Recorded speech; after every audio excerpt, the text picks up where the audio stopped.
What's up, everybody? This is Daniel here. Welcome back to episode 5 of Virginia is for Conspiracy Lovers. And this week, as always, I'm joined by the Mr. Fantastic, Ernie Lebrecq. Say That's hi, Ernie. me. Yeah, that's him. Hi, Ernie. He's right there. And Yeah, we're I on did it. video, really nice video Yeah, this this week. is the first time that we're going to try to do the whole podcast on video and upload it. Yeah, we've got upgraded sound, upgraded lighting, Yeah. upgraded camera setup. We're like the real deal Yeah, I now. can't do anything halfway. Yeah, Don't tell yeah. KB about my purchases. Oh, I didn't show you this, but I even got like a drawing tablet so I can later on in other podcasts, I can go straight John Madden on the Oh, well, screen. yeah. Oh, yeah. We're Play going to get by weird. play. You go here, he Hmm. goes there. Nice. Yeah. Well, this week we have an interesting story for you that's going to get more interesting as we go along. So we've been kicking around ideas for new topics, and we thought about doing something on the Knights of the Golden Horseshoe, which is a particular story of interest to those in Virginia. Um, but we'll get to that in a few moments. Another thing that we wanted to start doing was sort of bringing up historical nuggets, I call it, in my notes. Some points of historic interest that might not be widely known that are connected to other things that we've already talked about. Yep. And in episode 1, we talked briefly about the Roanoke colony, basically in connection to its being set up prior to Jamestown, which was the first permanent English settlement in North America. Um, but there's a story that I find particularly interesting, and you hadn't heard about this, Ernie, which is part of why I wanted to bring it up here. But for those of you who don't know my background, I spent some time living in Croatia, and they actually have a an English language newspaper there called Total Croatian News. And one day I'm checking the Can news. you say can you say total Croatian news in a Croatian accent? I feel like it's like USA, red, white, and Total blue Croatia news. News. Total Croatia News. Yeah, that's what it sounds like. Hrvatska. I don't know what the name for news is, but Totalni Hrvatska News or something like that. But anyway, I come across this headline and I thought it was super, super interesting because you don't often read the news in Croatia and Well, I do, but come across something that pertains to where you're from. So the headline is From Dubrovnik to North Carolina. Ever heard of the Croatan Indians? And that's the name of this article.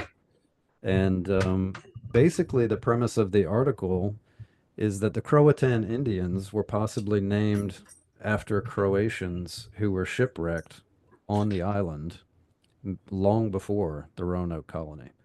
And the story basically goes that the boat builders in Dubrovnik, which is the most famous city on the coast in Croatia, that's the one where they filmed part of Game of Thrones and all okay. that, where you King's Landing was That's Croatia? was Dubrovnik. Yeah, yeah. Really? So I've been in the dungeon where the dragons were kept. God, why do I always think of Croatia as like cold and miserable and like it's I not, think is it? the name sounds like it It is. sounds very Yeah, Eastern European, yeah. scary, I dark, think and that's damp. like people might confuse it with being close to Lithuania and Latvia, and Yeah, that's the cold, yeah. scary I bit think up there. Dracula. I know We're that's talking about Romania, but that's pristine beaches, pebble beaches, crystal clear water, oh Romanesque architecture, seafood. Oh, it's great. Warm all huh. the time. But And anyway, this particular little nugget or whatever is interesting because just not to derail you, but there are tons in the conspiracy world, in the hidden history world. There are tons of different possibilities that have been put forth as to um, different Native American tribes and how they were integrated with early or much earlier than Columbus explorers who came over and interbred with who could have possibly come over and interbred with different Native American tribes. You're talking like the Mandan Indians, who they think ended up uh, intermingling with I think it was Maddock, Prince Maddock from Wales, hmm, who supposedly came over and up through the Bay of Mobile Bay down in Alabama, and then up the Mississippi. Oh well. And there's actually really interesting Welsh connections. Anyway, but it's from the Welsh to the Phoenicians to possible, these Egyptian esque things that they found in the Grand Canyon in the early exploring of the Grand Canyon, which of course the Smithsonian came in, took all possession of that, just like all the Yeah. stories of the giants, and now they don't know where they are. Anyway, sorry to derail. No, Go. you're good. It's funny. I was having a conversation with someone the other day that just became aware of the fact that the Spanish were moving around that part of the country long before Yeah. Jamestown. I thought that was kind of funny.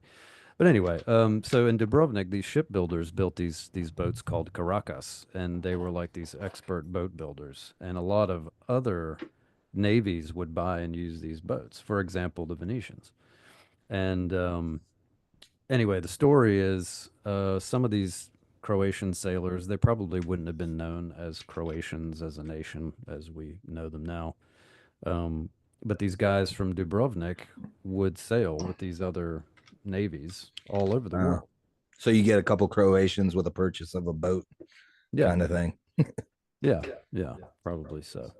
And by that time, they'd been occupied by the Ottomans and they'd been occupied by the Venetians before. So there's a lot of mixture of cultures there anyway. But so these guys are great boat builders, and apparently their boats would go all over the world, including North America with Spanish fleets and things like that. And this one Croatian historian, um, now I can't point you to the references here outside of what's in this article because these books are all in a library in Zagreb, Croatia, and they're in Croatian. Oh, So Zagreb. Yeah, I know it's not Zagreb. like you go get an English translation of this at Barnes and Noble and go, "Oh, that's so interesting." But this Croatian historian has made a note that the name, of course, stands out, Croatan. Right. Why that name? But he also goes through a list of Croatan Indian words Ah, they that did this with Welsh correspond too. Yeah. that correspond with Indian words that are basically the same. And they're words like for hero, tall, high hero, sweet bread, hard ocean rock that causes damage to a ship. That's pretty specific. Yeah, Like that's the a big type yeah. of rock that damages a ship. There's Yeah. a word for that. And it's just And super also fascinating to the come across Croatan this. Indians were not a seafaring people. So for them to have a specific word for a rock that damages a ship, Right. which they have proven that some of the East Coast natives did build some bigger boats, but generally it was canoes or some sort of derivation of a canoe. Right. We're not So talking about that's the big boats that other navies would want to that purchase would get damaged to by go a to war rock. with somebody else. Yeah, Yeah. yeah. So he lists this list of words, which is pretty fascinating. And he even talks about some of the surnames in Croatia that go back to some of the people descended from Croatan Indians in that part of North Carolina and points out similarities there as well. But of course, part of the reason that this makes sense or is a possible true theory is this has happened all over the world. You know, you had Oh yeah. Portuguese washing ashore in England and Scotland, and then Right. they end up marrying somebody in a village because they Mm. can't get back to Portugal, whatever. But there's the famous story about people returning to Roanoke Island, Croatan, and seeing children that had blonde hair and blue eyes They got that clearly yeah. probably did not come from 100% Indian Well, heritage. there's stories from settlers up and down the East Coast of Hmm. running in Hmm. again that Mandan tribe, and there's a bunch of different tribes who have that in their history, and tribes near these blonde-haired tribes who are like, oh yeah, like there's another tribe like around the corner that they don't look like us. They're not around much anymore, but Hmm. in our history back in the day, there was some. And then you get into like the stories that I think it's the Mandan tribe that talk about your people, these tall giants with 6 fingers and red hair, and Mm, that used to eat them. mm, Yeah. mhm. Um, I don't know. Well, so not to spend too much time on this, but one Yeah. other interesting fact, of course, is also that that the Indian religious they have an Indian religious inscription there that talks about in ancient times their great spirit Manitou, who was referred to as the white prophet from the east, a brave leader who was called the Wisake Unoke, which again is one of those things that corresponds to a Croatian word for hero. So they're Wow. almost like their origin legend could even go Yeah. back to these Croatians, because we might be talking about 1300s, Right. 1400s at this point. Um, and I find all this interesting because, again, we don't have historians working on that because these guys are in Croatia. Right. But Eh, also, but it's still kind of it's still strange. It still smacks to me smacks of my favorite thing in the world, which is hidden history. yeah, And that's it. it's the same reason that Columbus gets attributed a whole bunch of things that don't actually have anything to do with him. Um, the victors write the history. Yeah, It whatever you want the history of the place that you just conquered or settled or booted the people. You know what I mean? You just you cover that. It's not hard to cover it up. You just don't talk about it. yeah, And yeah. in a few generations, everybody forgets. But one of the really interesting things there is like they've done DNA tests with a ton of um, Native American like tribes and areas and found Welsh and different, they've done the same thing down in South America and found Phoenician like DNA and whatnot. Um, it is crazy that we live, a couple hours drive from Croatan, and it's called Croatan, the Croatan Indians. I mean, Yeah, yeah. there's a beach in Virginia Beach, which is an even closer drive for us, and that's where I surfed growing up, was at Croatan Beach, because that Right. was kind of like the locals beach down there on the south end. um, and I've never, and I'm steeped in this junk. Yeah. You know what I mean? That's a good one though too. Well, That's as thinking, solid as some of the ones that I was telling you about with the Welsh, because yeah, it follows the same lines, words that mean the same, sightings of natives who are blonde haired and blue eyed, and rituals named after the same thing, and symbols. And then you've got up in Nova Scotia, which is going to maybe come into what we're going to talk about today. You've got the Indians up near Oak Island, the natives up there, the First Nations people, I think they call them up hmm, in Canada. They're the same way, very clear about like these ancestors from their past who were white dudes with beards, and they're the that I can't remember the name of. I think it's the Micmac tribe. Um, they talk. I mean, they describe Knights Templar, mm, mm. and specifically they have a very similar Templar cross, like woven into their that First Nations people's like symbols and whatnot. Oh, interesting. Yeah, I've not heard that. yeah, Yeah, I just think it's super interesting when you hear this name your whole life, Croatan, and it yeah, never really rings a bell until you come across something like this, and it's like I always thought it was an Indian name, and yeah. apparently it may not be. And even they mentioned in this article, 2% of Croatan Indians living today, genetically tested, have Croatian origin. So it's What 100% at least right? some portion. And there wasn't, from my memory, I don't remember a time. There's these periods of mass migration from different countries. We had the Irish escaping the famine. You've got big influxes of Italians and um, Jewish people from the Middle East, whatnot, which would come in, and obviously you're going to see that those genetic markers down through like DNA. I don't ever remember hearing about a big Croatian. I'm sure at some point, but I feel like maybe there wouldn't have been a big Croatian influx until maybe even like 20th century, like talking about the world Yeah, and wars then and they would have been whatnot. talking about Yugoslavians, because by then it wasn't Right, Croatia, right. Yugoslavia. Croatia was a part of it. But yeah, I think partially due to your thinking it might be somewhere else. Croatia is just not a nation that comes up very often, and a No. lot of people don't know where it are. Where is that? And Well, you God, talk if it's about it at King's beaches and Landing, they stuff, and probably people don't are like, leave a lot. It's kind of awesome there. "No, it's beautiful." Yeah. Um, Which about yeah, if you ever get a chance to go, folks, go to Croatia. It's wonderful. People are super nice too. put that on my list. Great food.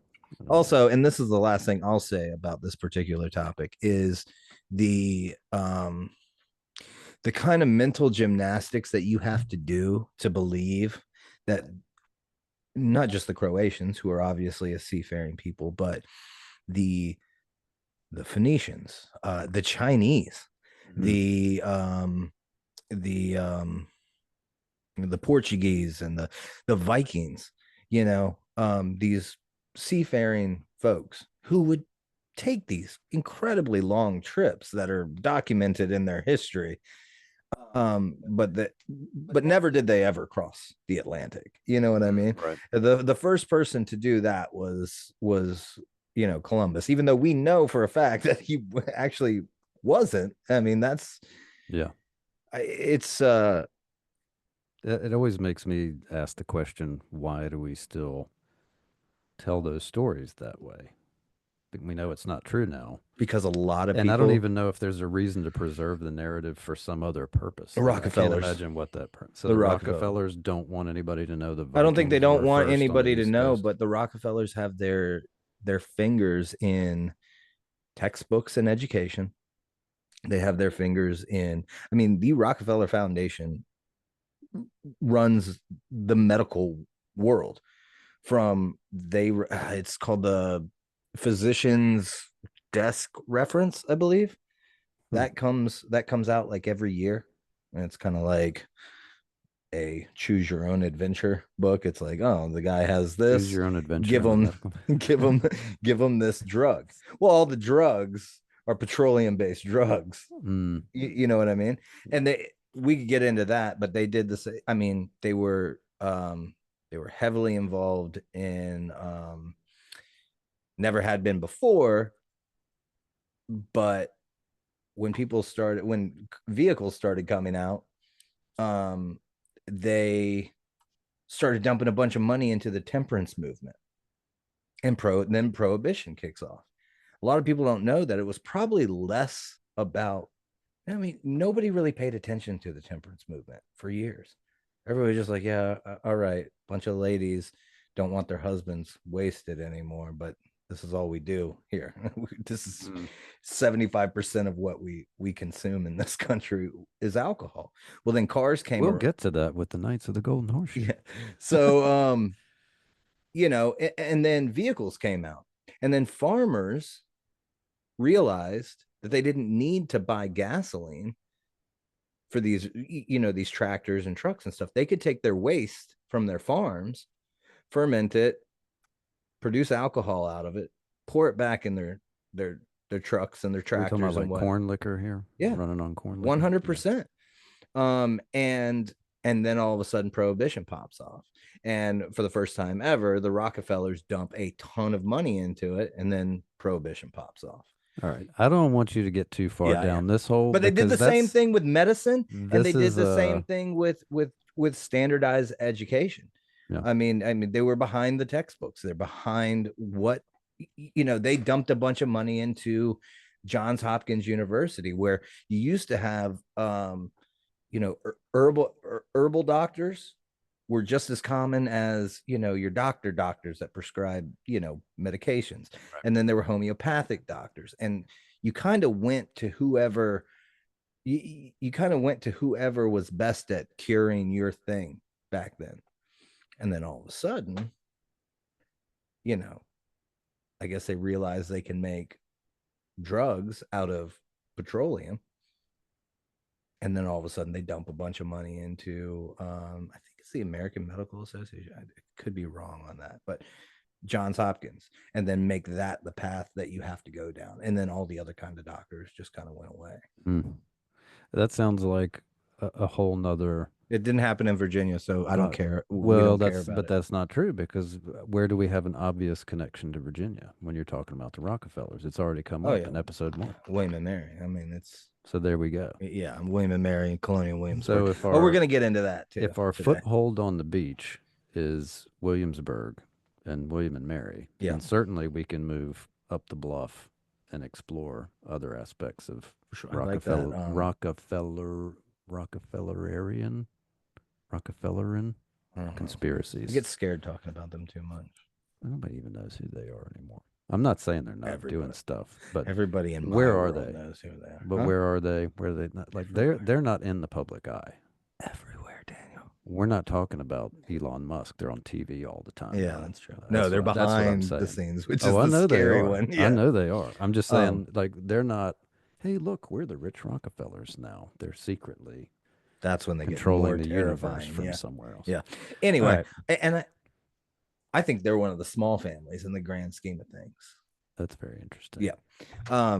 It's the families that you don't even know their last names. There's like 9 families that like Are the Rothschilds still in there? Rothschilds are kind of like the connective tissue between the families that you'll never hear their names. I mean, you have to dig deep to find their names. It's a lot of families that come from Venetian, not Phoenician, but well, maybe Phoenician, we don't know, but Venetian Mm-hmm. bloodlines.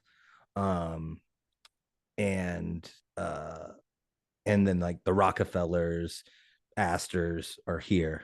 The guys you never hear about are here. Mm-hmm. And then the Rothschilds are kind of like right in the middle. And they're almost like a front man for the shady stuff that these people do. They kind of get I'm not excusing the Rothschilds and what they do, but I feel like they're the face of the organization. They're the ones who take I got some good heat. stuff we could talk about with Rothschilds one time, but Very cool. We're, All right, we we're should already- probably definitely get we're into what. already way out of way off. Yeah, dude, way off.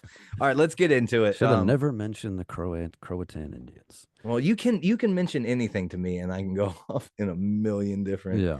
I've been listening to podcasts like ours for like 10 years, so I've got a preposterous wealth of useless information in my head about what may or may not have happened. I bet. So, well, to get us kind of back on course, yeah, let's do it. We wanted to talk this week about the Knights of the Golden Horseshoe, which is,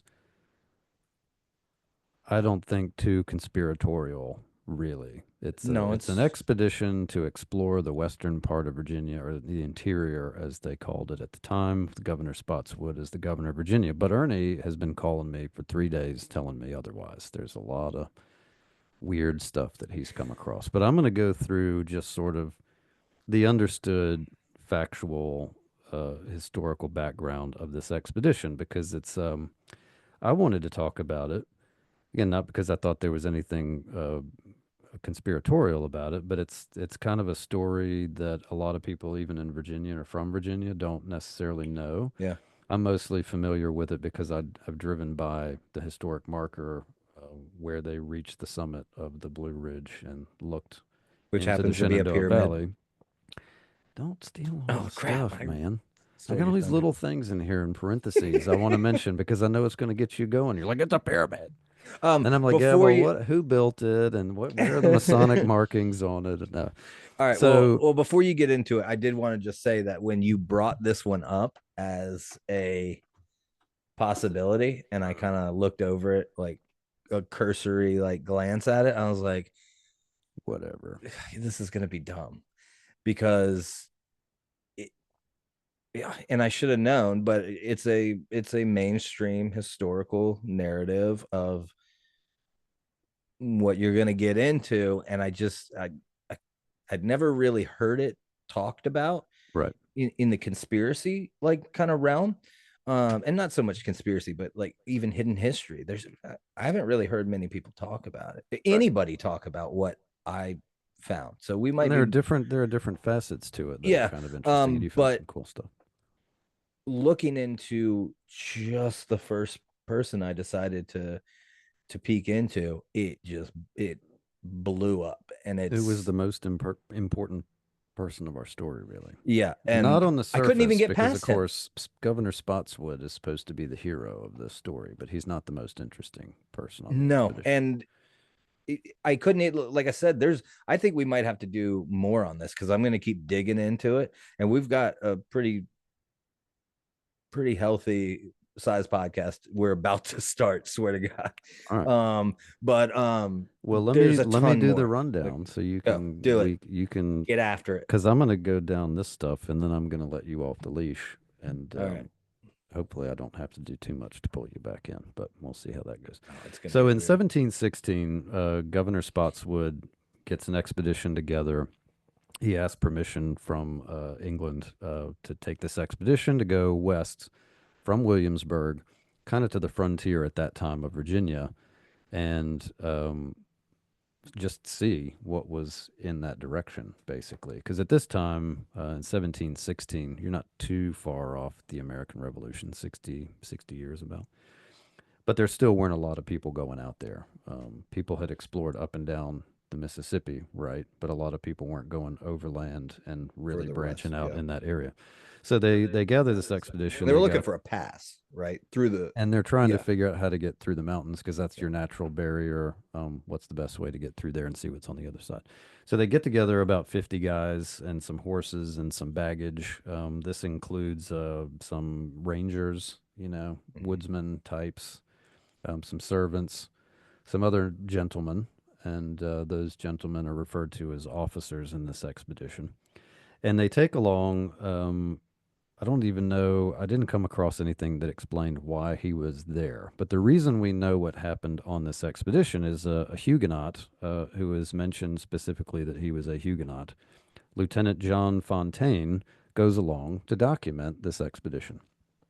So they leave Williamsburg and they go west. They end up in Germanna as kind of their base camp, which was kind of a western outpost occupied by a bunch of German silver miners, which is why it's called Germanna. Also Ernie's got weird. something interesting to say about that.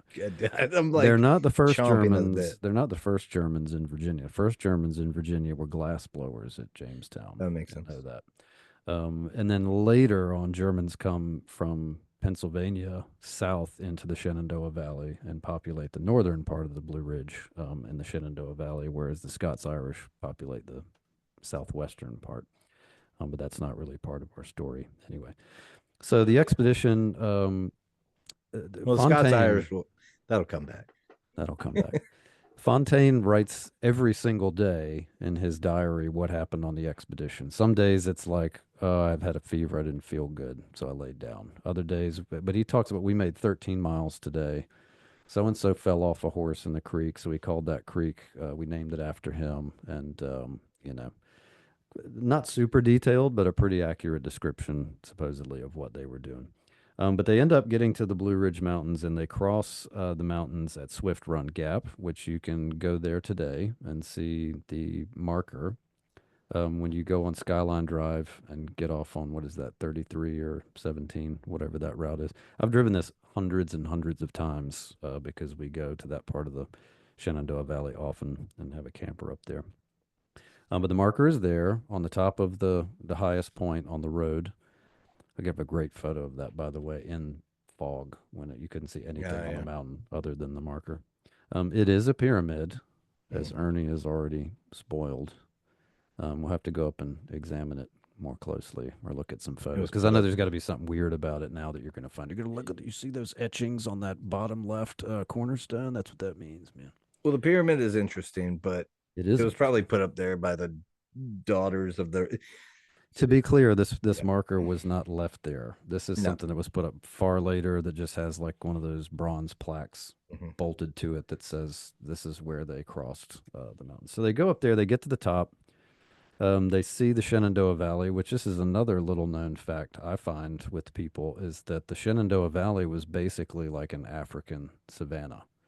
From the top of the ridge, they could see herds of elk and Mhm. bison, or buffalo, I mean, they could see groups of bears moving around. Like it was a Mhm. huge savanna just teeming with wildlife. And They got attacked obviously by bears none of like that is there. Oh, like 8 times. yeah, like They killed like eight 20 times. bears on this Yeah. expedition. It's crazy. And like 50 rattlesnakes. They had a real Yeah. problem with One rattlesnakes of on them this bit a horse expedition. and Yeah. One of them bit a guy. So and so was bit by a rattlesnake. Yeah. One of them got, it was just, he was poisoned by a he rattlesnake. was That's the dead by a most, rattlesnake. yeah. I'd imagine. So they get to the top. They go down into the valley to where is current day Elkton. And, they look around for a little bit. They do some hunting. They drink a ton. One of his entries, he refers to how much they drank and exactly what they drank, which is So this also is interesting to think about an oh, expedition. it's incredible. Do you have the list You got horses. of what they drank? Do you have the list? I didn't copy it on your Oh my notes. god, it's preposterous. Oh, it's crazy. The They had like variety that they brought with them. four types of rum, claret, like ale. We also had champagne, Cider, and they hauled champagne, all this stuff from cherry punch. Williamsburg. Yeah. Yeah. At night we bedded down and drank a jug of punch. Now, real It's quick, weird. just to help later Drunkards. on when I get into it, where did they have this little shindig, this little party? Because after they I don't get think it down to the, mentions specifically a location. It they was on the cross the bank. river, It was on the bank of the but Shenandoah, which they referred to as the Euphrates but at the they time. right. So And they that's had a big important. drinking party, and they did all these toasts But to they the did it king. after And they crossed the river. So correct, they crossed the mountains, went down the they're valley, on the made west sure to bank. cross the river, didn't go any further, just cross the river and then threw down. Yeah, And most interesting fact about that is that um, they decided to name the Shenandoah river the River, the Euphrates, Euphrates which I'll get to. didn't stick. No, it didn't stick. Also, they named one of the mountains Mount George. Yes, which I don't think And that stuck either. then one, I think they It was named. Mount George, Mount Spotswood, Mhm. Mount Alexander, or Yeah, maybe Alexander was his first name Alexander yeah, Spotswood? Yeah, so Alexander it was Spotswood. Alexander George. Massanutten is the mountain they crossed over, which is still Oh, called really? Massanutten now. Yeah, Okay. yeah. You know what Shenandoah means, by the way? No. The translation is daughter of the stars. I always thought that was kind of a nice name. Shenandoah means daughter of the stars. Oh, that's cool. Yeah. So they finish this expedition. They get back to Williamsburg, and this is where the Knights of the Golden Horseshoe legend comes into play. Spotswood orders a commemorative pin for the officers of the expedition, which is supposed to be about the size of a fist. So you're talking about more like a brooch as opposed to a It's a pin. stick pin. But it's supposed to be gold, and instead of where the nails would go through the holes in a horseshoe, they would have little diamond things in it. Do you want to pull that picture up that you have I there, sh- or I can do would that that. be timely, or did you do Um, something? I didn't know if you had a specific time you wanted to wrap it up, um, but no. Are you wrapping up the? I guess we're getting sort we're of to getting the about end of there. it. We're getting about there. Yeah. So yeah, we're sharing the screen now. So this is a depiction of what it may have looked like. I think this is this is not one of them. They've never found one. Correct. So this is there were many descriptions of it, and I'll get into that too because there were some differences in the different ones that were described. But this is so you can imagine this with like a stick pin connected to the bottom that you would just punch through your overcoat and wear to special occasions and whatnot. So yeah, that's what that looked like. Similar, maybe. Ish. Yeah. There is a description I'm going to get to that comes from a person who claims that their father had possession of it, but they didn't when that person died, I guess. Is this the guy in Richmond? Yeah. Well, it was in a Richmond article. Okay, Where because I the found a really description cool was account cited. that is just it's not conspiratorial. Well, let's talk Yeah, getting closer to your conspiratorial I'm getting anxious. musings. I can tell. He's so excited. I start spitting Copenhagen a Let's lot. talk about a couple of the people that were Oh, I'm getting notable excited. that Yep. went on this trip. Yeah, I wanted to get I'm into not going more to of talk them, but I more couldn't get to. about Fontaine yet because you're going to tell me more about Oh, yeah. Fontaine than I know because I Tons. didn't know any of this Too stuff. much. But More in than the anybody party cares to hear. were James Taylor, Who Suzanne, incredible a musician. lot of great Yeah. songs. Yeah, he was He there. played all the hits at the Yeah, he party. did. They James needed a Taylor. bard on the expedition. Yeah. So this is James Taylor, the great grandfather of Zachary Taylor, Hmm. notable American, and James Madison. He was also James Madison's grandfather, and then George Mason the third. So we know George Mason University, the Mason family goes back quite a long way in Yep. Virginia. So those were some notable folks that were Mhm. already around that went on this expedition as gentlemen and or officers and would have been knights of the Golden Horseshoe. But there was this article in the Richmond News. It doesn't say what paper it was in the thing that I found dated February 16th, 1901, honoring a John Bacon Clopton. Middle name Middle Bacon, name or Bacon. possibly he came from the Bacons, because even up to the end of the 19th century, they were still giving people's, the maiden name of the mother to the. His mother's name was Anne Bacon Oh, Clopton. So her maiden name was Bacon, and his father's name, I think, was also. No, wait, it's right here. Second son of William Clopton and Anne Booth Booth, Clopton. So Bacon. you got a Booth and a Bacon in there. Let me tell you something. The Bacons, the Beals, the Phipps, and the Fontaines are crammed together from this expedition through to the Civil War I'm gonna throw another one in nonstop. there. I'm gonna throw another one in there in a minute that you may not have picked up somewhere yet. Okay. And we'll talk also about part of why I wanted to talk about this in the first place, Yeah. which I was wrong, maybe. Okay. So there was a handwritten letter signed by William Clopton Jr. Mm-hmm.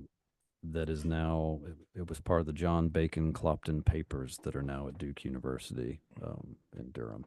Yep. There was in my father's possession a golden horseshoe, which the tradition of the family said was worn by William Clopton Jr., that it had 7 diamonds set in the place of nail heads, was inscribed on one side, the Latin phrase. I'm not going to try to read the Latin. Something 'Cause I'm La pretty good at it, but it's pretty Tramontane or bad. something But it like that. says William Clopton Knight, and the phrase was what was the phrase in English? Thus pleasant to cross the mountains was what was Yep. inscribed on it in Latin. That as a child, I have had it laid in my hand to look at, and that it was of a size to encircle the center of my palm, and that this horseshoe was stolen by Pickpocket Smith, a notorious character who operated among fashionable of Richmond in 1842 or 1843. This is What the a one I great, read what a too. great line, Yeah. where he's like, some pickpocket named Smith stole. Oh, that's not a lot of that. Doesn't narrow it down very much. Yeah, but The pickpocket I would Smith like to look into the Smith guy, because he says Pickpocket Smith as if this guy was a was a known known individual. pickpocket Yeah. in Richmond, Virginia. Right. It's pickpocket capital P in the Oh, letter. really? Like Yeah, it's yeah. his title, Like it's his his profession? proper noun. Yeah. Yeah. So this was Um, signed in 1897 by this Joyce Wilkinson Wallace, who I guess was related to the Clopton family or something like that. so this was probably the closest um description of one of these pins to us, to Yeah. present day.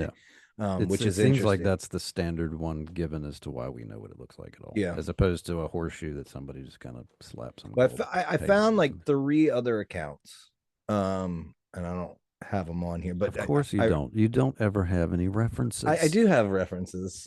I actually, you should see my I bibliography. don't remember where I found it. Oh gosh, what was the guy's name? Um, but there was so much information in this story, and what I started to find that, like, and I had a very short amount of time to get it down. That's why I wanted to do more.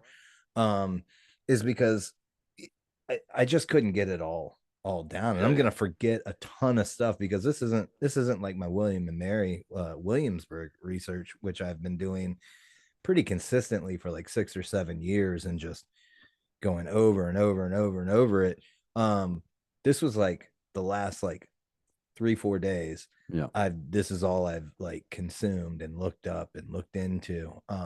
So I really want to drill down on it, because it ends up in a roundabout way actually Back fitting into in all the stuff. to all my Williamsburg stuff. It's All right, all I'm gonna wrap this and let you loose. All right. So all of what I've basically talked about comes from Fontaine's written diary, which is still in like the Virginia Historic Archive or Mm-hmm. whatever, online you can find it. Yep. With the exception of the intro, obviously the year and this is what happened and why, and that description of the thing that came out of a news article. Um, and one of the reasons I wanted to talk about the Knights of the Golden Horseshoe is I swear I read somewhere before an argument connecting the Knights of the Golden Horseshoe and the Knights of the Golden Circle, who came about prior to the Civil War, Mm. 1850s or something, right? Yeah. And this is a group of guys that George wanted Bickley. to create a new country that would preserve slavery in the face of potential abolition, Yep. circling the Caribbean through Central America back Parts of into the Mexico. southern United States. Yeah. So A imagine a big circle circle. running around the Caribbean and the Big Gulf old of circle of Mexico. racism. Big old circle of racism. And I looked all over the place and could not find Well, what you probably, whatever I read, but I want to throw something all right, interesting out there, right? uh-huh, get after it. And this will get you on your track, I Yeah. think. So I couldn't find anything directly connecting them. And of course, now when you do the Google search, you get the Gemini AI thing, and Dude. Gemini's like, no, there's no connection between. What does that Dude, know? It that doesn't thing will matter. lie to you constantly I too. pull up Yeah. just the Wikipedia page on Knights of the Golden Circle so I can start looking for other stuff that maybe will get me to where whatever I read before. Yeah. And this could be because I've been hanging out with you too much, but I'm looking through it and it's like list of notable Pulling threads, man. Knights of the Golden Circle. And a couple of names pop up that surprise me. They don't really surprise me, but make me go, all right, maybe there was some kind of connection here. One, which is kind of off topic, maybe, but Albert Pike Hmm. was supposedly a known Golden Knight of the circle. Golden Circle who wrote the big book on Freemasonry, right? Morals and dogma. Golden Circle was modeled off of Freemasonry, supposedly. Hmm. But we're talking about this relative of Booth. John Wilkes Booth was also Golden circle. supposedly a Knight of the Golden Circle. Working in behalf of the golden circle, possibly. When There's my thread. Golden yeah. Circle, Golden Horseshoe. Golden Okay. Horseshoe's part of a circle. A relative of Booth is named in one, and Hmm. Booth, John Wilkes Booth is in the other. And Albert Pike being a Freemason secret society type guy. And then you're going to tell us about our central character here. Yeah. I think And that's where you're going to start. yeah, Is and this Huguenot, Lieutenant John yeah. Fontaine, who nothing is mentioned about him in connection to the Knights of the Golden Horseshoe, other than he went along and wrote all this down. Yep. That's all that's said about him, basically. There is a lot of this will be connecting the dots for me. And I think I connect some pretty obvious dots when you get to looking at who he was and his kind of strange short time here in the colonies. Um, but what I was going to say about the Golden Circle is yes, the Golden Circle was, some say that it was an arm, almost like the racist Southern Shriners. You know what I mean? Right, right. But really, I think what it was, you have these Southern aristocrats who want something, and the best way to go about developing these plans would be to do it within a secret society. And most of these guys were already Masons. And so you build it with the same structure. And then it's easier to recruit people. Hey, you want to come to this club? Very similar ideals to Freemasonry, which you're already a part of, with some added ideals that we share as rich Southern slave owners. Um, and so Golden Circle lodges were called castles. They had, instead of masters and craftsmen and apprentice kind of degrees, they had more of a militaristic names for their different degrees and whatnot. And really, the whole thing was all about stealing, making, donating a ton of money to kind of break away from the Union and start this golden circle. The writing was on the wall, abolition was coming, and even before the Civil War started, and they knew their days were numbered, and they wanted to set something up to where they could continue being the Southern aristocrats that they were. Now, the I think the through line from what I looked into and what we'll probably get into first is that I don't think this was and I'll get the lead right out of the way. Um, I don't think that this was just a trip of a bunch of rich dudes cruising over the Blue Ridge Mountains to see what they could see. One, there had been several trips up through the mountains. There had those rangers that they took with them were rangers who had been ranging on the Blue Ridge Mountains for years, and they had already come back and said, "Okay, we found a pass." That's why they went on this, because the pass was already there. Well, how else could you go on an expedition with all that booze if you didn't already know? Well, You we already know how know. we're going to go. Oh, you did Imagine forget carrying to all that stuff. you did forget to tell why the horseshoe was so important. And it was because in the Tidewater region of Virginia, the ground is softer, it's not very rocky, and supposedly they didn't shoe their horses as much. And that they had to get a ton of horseshoes. And like one of the like the supposedly the like first day in Germana or base camp or whatever was spent shoeing all their horses. I read a couple people who analyzed this and were like, yeah, that's not really the case. One, they kind of broke down with like three blacksmiths, and I can't remember what they call somebody who shoes a horse, but Farrier. yeah, with three of those guys working all day to shoe the amount of horses that they brought with them, it would have taken way longer than that first day. Not super important, but I think that the horseshoe is more symbolic, and it goes a little bit deeper. But that's where the pins come from, is these horseshoes. But I think I can kind of, in a roundabout way, show where it actually comes from. And I think that these guys were either looking for something, they were hiding something, or at the very least, this was just almost an early Bohemian Grove. In that it was a bunch of rich aristocrats who packed up, loaded for bear and a party, and they went up into the mountains and they got wasted. Almost every day. And I think that this was the early beginnings of Freemasonry in the colony. Now you're talking about 1716 is when this happens, right?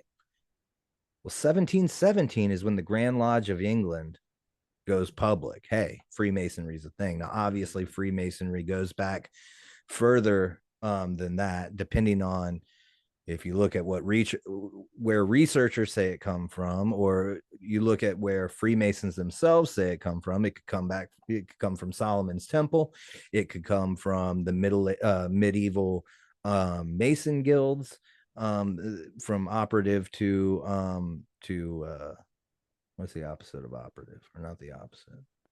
I think operative Freemasonry was the actual stonemason guild, and then speculative. Would speculative be like just in theory, or Yeah, could whatever? be. Not important, but there's all these different stories of where it came from. My point is that Freemasonry already existed. I think it came from Rosicrucianism, which was created by Francis Bacon, and I think he created Rosicrucianism because he was an adept of some of the earlier mystery schools and possibly Templarism. So related to this expedition and this idea, just blanked on what I was thinking. So we're talking about 1716. It was the This next expedition, year you of said a Freemasonry. lodge is open. So this is almost like, so what are you saying there? This is like a first, like this is an early group of adopters of this potential Society. club kind of idea. Yeah. We're all gonna, And let's get the heck away from society. go out and we have officers, we have we have a party. You know Mm-hmm. what I mean? It's kind of a group. And I think towards the end of my explanation, I can show you where I think that, I mean, Freemasonry has had its hands in revolutions and coups, and I'm going to show you Jacobite connections in this. I'm going to show you Huguenot connections. I'm going to show you where, or at least talk about how there's a good possibility that Huguenots and Jacobites are all kind of have the same, a similar goal. Okay. Now I had to get really it's like really quickly educated on. Well, so that's the thing, right? So I said, let's Yeah, do this. And then you come across this thing, and then you had to almost yeah, I had to like not playing learn. catch up, but you found a Oh bunch of yeah, stuff that led to more stuff that led to more stuff. yeah. So you tell me why this is not a bunch of rich white dudes going on a glorified hunting expedition Okay, and boozing up. all right. Because it certainly reads that way. The key, I think, is John Fontaine. Hmm. Um, and just to give you an idea, real quick, I wanted to start with this. I'm going to share the screen here. Um, and so we're back to the horseshoe. Hmm. Well, one, the horseshoe that was described by the latest description we have um, is described as a golden horseshoe with the engravings in it, and then in place of nail heads, diamonds. And Okay, seven to be specific, right. which I was just assuming Super when you were important talking number. about how excited you were. Yeah, It's like, this is going to mean seven's something. not overly. It's you That's can kind of attach a million numbers to right, masonry and right. esotericism and whatnot. Seven is like the complete number, supposedly the number of God. 6 days to make the world, and then on the seventh day rested. So seven definitely has a Seven plagues, and Joseph had seven, seven, seven, the seven. seven pillars of Yeah, wheat or whatever. you know, seven, seven, seven, seven. Seven Number of deadly God, sins. 666 is kind of one less in three different areas. Okay.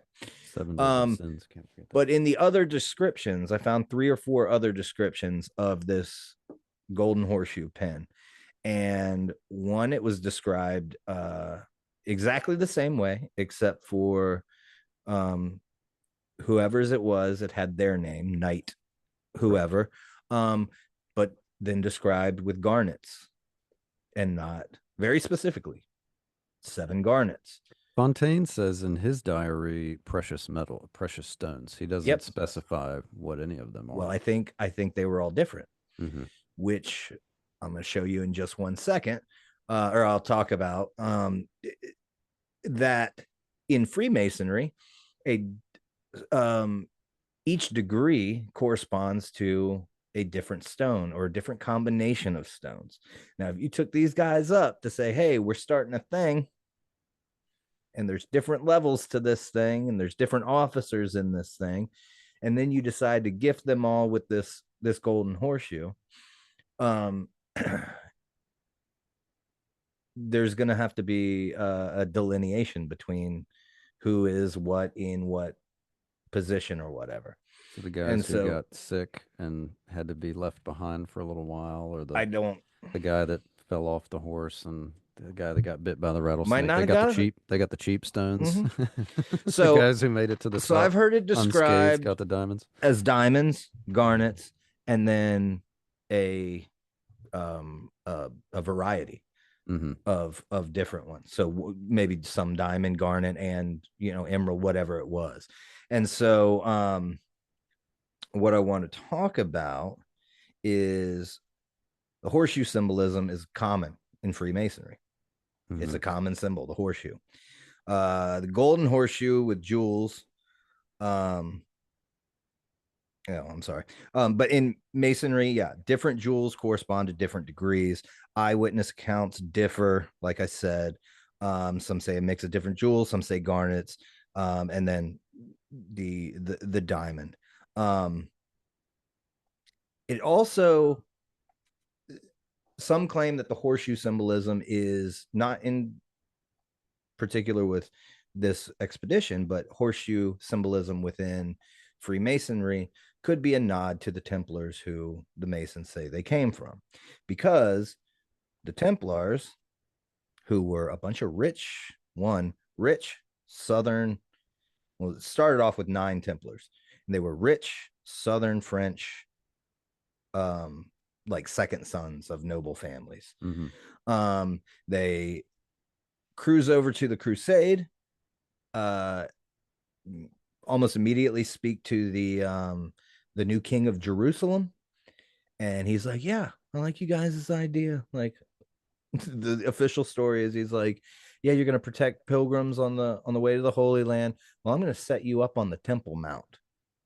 More specifically, either in the stables that were built and functioning as stables then, or what had been the stables in biblical times, like up on the Temple Mount. But it was specifically stables. And then that's where supposedly the Templars spent a straight year just digging underneath.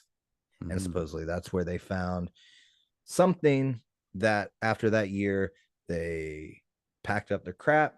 They went straight to the Pope, talked to the Pope, and I think What does anybody suspect that could have been? We talking about Ark of the Covenant there, or so it's wildly speculated that it was the Ark of the Covenant, Holy Grail. The Merovingians believe that it was proof that Jesus and Mary Magdalene had a son. Also, Mary Magdalene going to come right back later on. Jesus, this is good. It's going to go for a while, dude, because wide ranging. It's preposterous, man. I mean, and it's all John Fontaine. So this thing that you have on the screen, not yeah, to derail you, but also looks like the Greek omega. Oh, I didn't even. Just wanted to throw that out there. It does look like the or Greek the way omega. the Swiss watchmakers Alpha call it and omega. omega. The beginning and the end too. That's interesting. Okay. So these are some masons, and these guys are all master masons, I would guess. And I just threw this up here because this regalia that they wear while it changes in not totally changes in different lodges. There are things that are specific to different lodges, different branches, but they're inlaid with jewels and whatnot. And there's specific jewels on gold, in precious metals that denote what you are, who you are, what degree you are. Anyway, so that's just why I threw that up there. So let me keep going down because we'll never get through this. One thing I wanted to say was it's not clear that Spotswood was a Freemason, and really some of these early, like right off the jump guys that were probably Masons, there's not a lot of records. One, because of the Civil and the Revolutionary War, a lot of lodges got burnt down, and a lot of records were lost, but also they weren't that great at keeping records like they are now.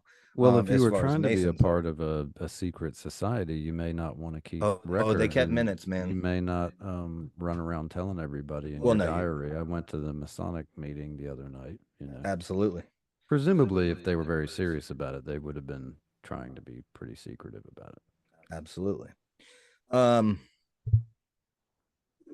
a lot of the early guys, it's actually kind of funny because in my research into Williamsburg and the Masons there, it's kind of like James Blair, and all the like really early guys within William and Marion and Williamsburg and Bruton Parish. You're hard pressed to find like confirmation that they were Masons, but what you can look to is their sons, and immediately all of their sons were Freemasons, Master Masons. So yeah, Alexander Spotswood's son was a Master Mason, and if I'm not mistaken, and it's not somebody else in this story, if I'm not mistaken, I believe he was initiated in the Fredericksburg Lodge, which was George Washington's lodge. So All right, I'm gonna just jump to um John Fontaine, okay, because his story is wacky. Um, this here is John Fontaine. Notice the left hand inside of the jacket, Yes. hidden left hand. Mm-hmm. Um, frequently, it's a sign of membership in some sort of secretive society, either having a secret, holding a secret, being a member of a secret society. You'll often see. That's an old school. Like, oh, his left hand's hidden. He's Illuminati. But that's a pretty I don't think I've common ever one. heard that before. Yep. Um, okay. Let me get to. Oh my god, my notes are extensive to say the least. Okay. That doesn't look Fontaine. very comfortable for traveling around the Piedmont region of Virginia. Oh yeah, well, nothing they wore was comfortable. Okay. So that's Fontaine. John Fontaine. He was only 23 at the time of this expedition. Okay. Okay. I'm just mentally assuming he's older than that. No, 23 years old. Young dude. He kept journals. Um, one thing that we actually do know is he kept extensive journals, but portions of that 1716 expedition were left out. Um, the How do we know that? Because possession of the journals passed down to a relative of his, Anne Morey. She was the great granddaughter of John Fontaine's sister, Mary Ann Fontaine. Um, her father, James, was the United States consul in Liverpool from 1790 to 1829. Um, actually, Matthew Fontaine Murray um, is the Pathfinder of the Seas. There's a monument to him on Monument Avenue in Richmond. Really? Yeah. Murray, whatever it is. Anyway, I'm finding it hard to Where is find my that? notes. But anyway, so the I have no idea. I didn't get a chance to look it up, but it's Why don't you somewhere go on check it Monument out? Avenue, so it may or may not be there anymore. Um, so John Fontaine, his journals get passed down, and she publishes them um in the 1850s, but there's specific portions that were left out. Notes are a mess. Originally, possession of the journals was published 1853 minus large portions. Anne Murray was great granddaughter of John Fenn. All right, I can't find the place where it says that they were left out, but there were portions left out. It doesn't matter. That's a very That is so fascinating. that's a very actually minor part of Fontaine's life. Well, that's I do actually find that interesting because when you read this description that It's kind is of like there, stunted, right? It's like kind of cut off. it seems like if you're that's kind of a decent adventure for the Mm-hmm. time, I would think, for anybody when you're considering all the injuries. And Fontaine lost his gun on top of the mountain when he went up to go get a Oh, I view didn't get one to night. that part. Yeah, everybody else was in camp having dinner. He said, I walked up to the top to get a good view and soak it all in, and I left my gun up there. And then the next day, he sent two of the Rangers up to find it. And then he says they found it and came back with it. But anyway, that's distraction. But Interesting. some days it's like two sentences, and Yeah. other days it's like a much more detailed description of what happened, down to how many rattlesnakes we killed, and then we came across another one, and then this one bit the horse, and we Yeah. saw the bear, but it was Sunday, so Overly we didn't explained. kill the bear on Sunday because it's Sunday, Yeah. so we let it go. Um, That is kind of odd. so what's interesting about John Fontaine, he was born into a Huguenot family. They had fled of some status by their history. Huguenot family, they fled France before his birth to England. They fled France because of the Huguenot troubles in France, and I got a whole section on the Huguenots because it's kind of important too. So they fled France to England. That's where he was born, and then they moved to Ireland. Really weird story about his family that I think kind of points to them being like Huguenots of some note. is that his father and brother were kidnapped and held for ransom by French pirates in England while they were in England, and that's why they left England and went to Ireland.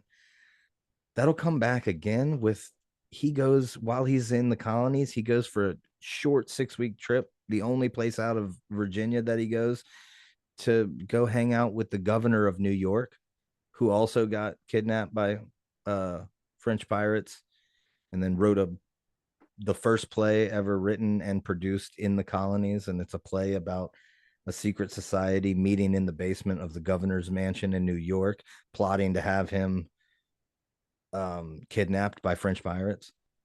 Kind of bizarre. It's bizarre. So he comes to Maybe he just got the idea from Fontaine because he said that story. One time, my pappy was kidnapped. maybe, but he was kidnapped. He was actually supposed to be the governor of New York during this time, was supposed to be the governor of Virginia. On his way over from England to become the governor of Virginia, he gets kidnapped by French pirates. Nobody knows where he's at, or the exchange for the ransom for him takes so long that they're like, Spotswood, you take over as lieutenant governor, and then when you finally get free of the French pirates, we'll send you up to New York and you can be the governor there. I mean, literally. So Spotswood wasn't even supposed to be the governor. This guy who John Fontaine goes to visit, the only other place that he goes outside of Virginia is to go talk to this guy. It's bizarre. I don't know what the connection is there, other than then there's this strange story about his secret society play, and it's like the first play that was ever written and produced in the colonies, and it's about a secret society and French. Anyway, whatever. So he supposedly comes to Virginia in 1714 to tour the country and buy a plantation. And this is back to John Fontaine. So he supposedly comes over here to buy a plantation to kind of set up his family here in the colonies. His reasoning for coming to Virginia is actually left out of his journals. So he journaled his whole life.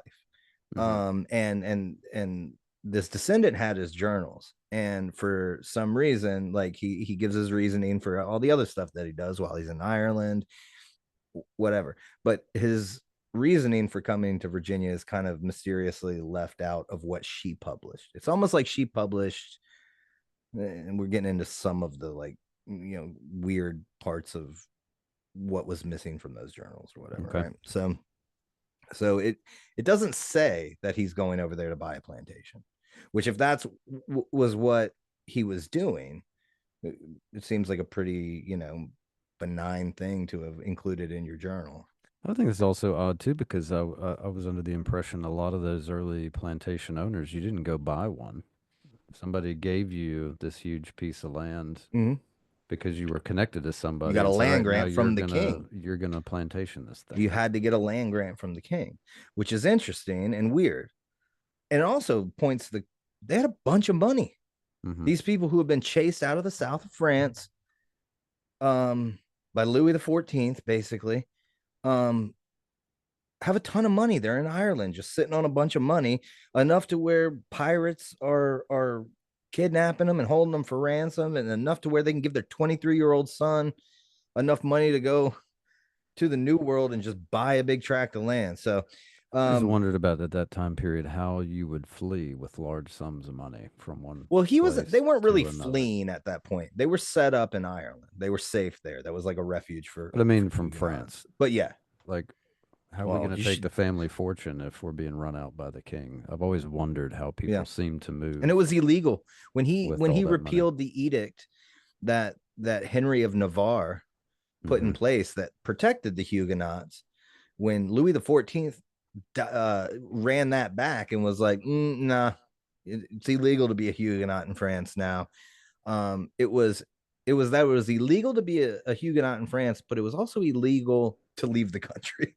So it was like, you're gonna convert or we're gonna kill you, but you can't just dip out, right? So yeah, how under those circumstances do you get out with your fortune? You know what I mean? came to Virginia 1714. Virginia left out, reasoning left out. Only spent 4 years in America. He was only here for 4 years, all but 6 weeks. He was in Virginia, except for when he went to New York. Um, that governor was supposed to be the governor of Virginia. 1715, the year before he writes that play.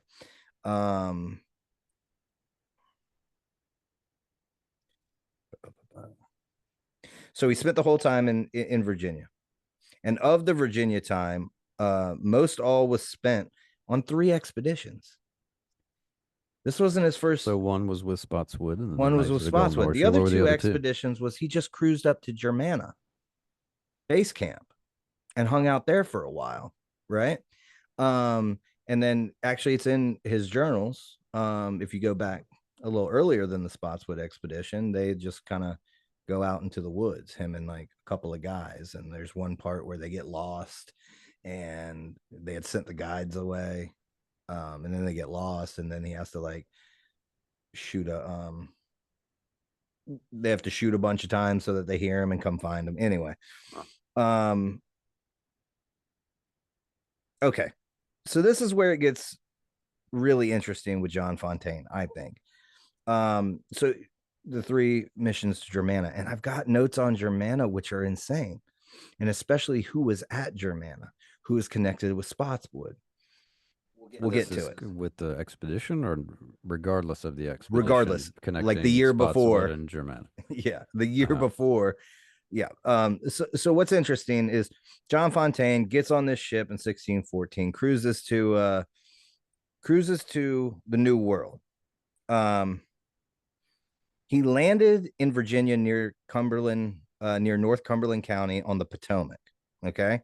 He and the captain immediately disembark and go to church, where they just happen to run into Mary Hughes, aka Mary Ball Hughes, grandmother of George Washington. She just so happened to be attending church outside of her parish, pretty far away from where she lived.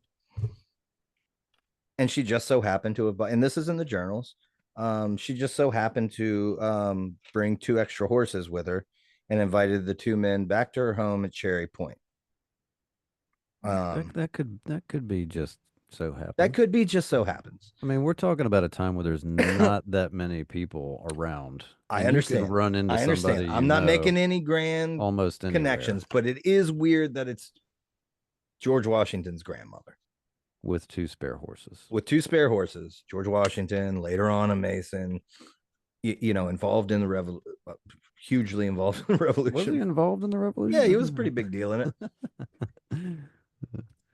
All right, he notes this in his journal. She just happens to phrase it that way, like. But he says her name, Mary Hughes, and Cherry Point, which easily you can find out that Mary Hughes is Mary Ball Hughes, who is. But do you get the sense reading it? He's like, this woman happened to be there, and she introduced herself as such. The way, oh my gosh, I know her, and she was there. No, it happened to be there. She was just happened to have 2 horses. It was sparse. She was a lady of some note in the church. People put together later that seems kind of weird that she was not going to church at her church, and it seems kind of weird that she had 2 extra horses with her that far away from home. So this is speculation on the analysis that I read of his journal. But clearly that it was her. And again, there's certain parts, some of the explanations of some of these things that happened, it seems cut off or redacted. So anyway,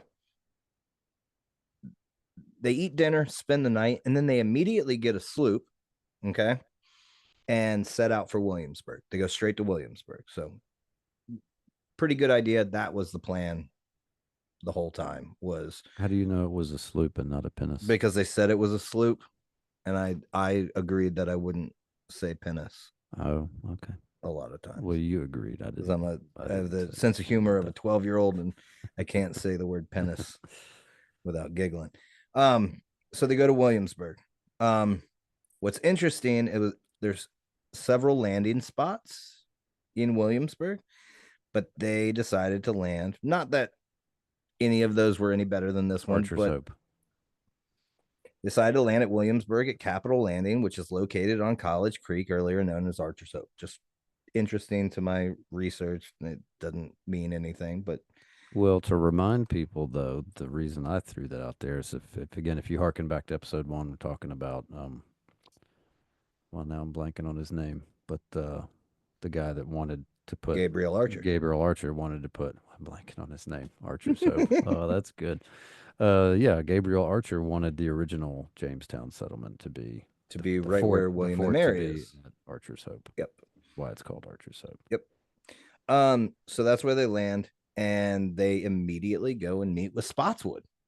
Again, the lieutenant governor of the colony, and they get a pretty immediate meeting. This 23-year-old Huguenot from Do we get the Ireland. sense that these people know who he is, though? No, it's really weird, and that's some of the analysis on his journals. Is they even comment on that? Is like it was this really. I mean, 4 years he's here, and that's it.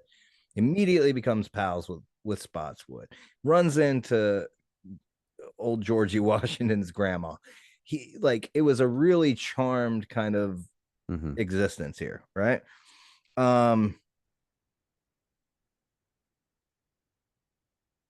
So this is kind of interesting. And I almost feel like I need to go back and talk about the Huguenots. I was going to ask you to briefly explain the I am Huguenot affair as to why he would have to leave in the first place. okay. Maybe I know a little bit about this, but have you ever seen the film Queen Margot? I don't think so. It's a fantastic French film. Is it subtitled? Yes. I'm like, I can't do it, man. It's a fantastic film. There's violence, nudity. Yeah. It's awesome. But it was one of my favorite movies in penises? college. Yes. Yeah. Well, it's a French film, so they have to include that. But the story surrounds Queen Margot when she's supposed to marry Henry of Navarre. And she was Catholic, he was Huguenot. So everyone comes to the wedding, and the brothers of Queen Margot incite a riot, and they murder Navarre's whole bridal party. Well, that's not everybody comes to Paris for the wedding. That's not exactly what happened. Well, they do. The Catholics massacre all of the St. Bartholomew's Day. Yeah. Yeah. So, okay. So to explain the Huguenots, like I kind of want to explain where I tied them into because, okay.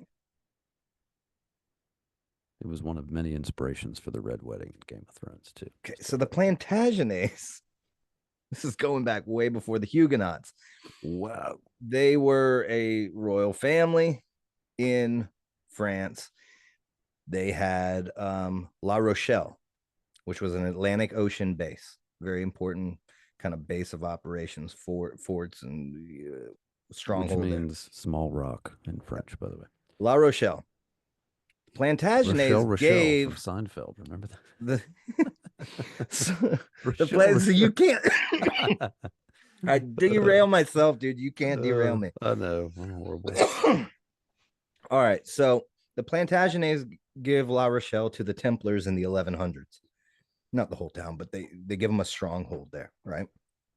That becomes the base for the Templar fleet. Okay.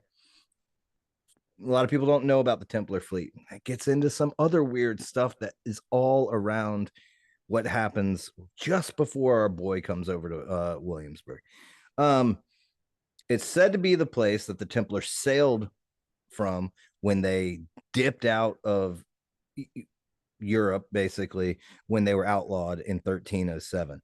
They dipped out with 18 ships and a bunch of knights and all their treasure. I mean, they were the most powerful, most wealthy organization on the planet at that time, and they were outlawed, and all of their wealth and everything was supposed to be stripped from the Templars. They were accused of being Gnostic at the least, straight up peeing on the cross, devil worshippers at the worst, burnt at the stake, whatever.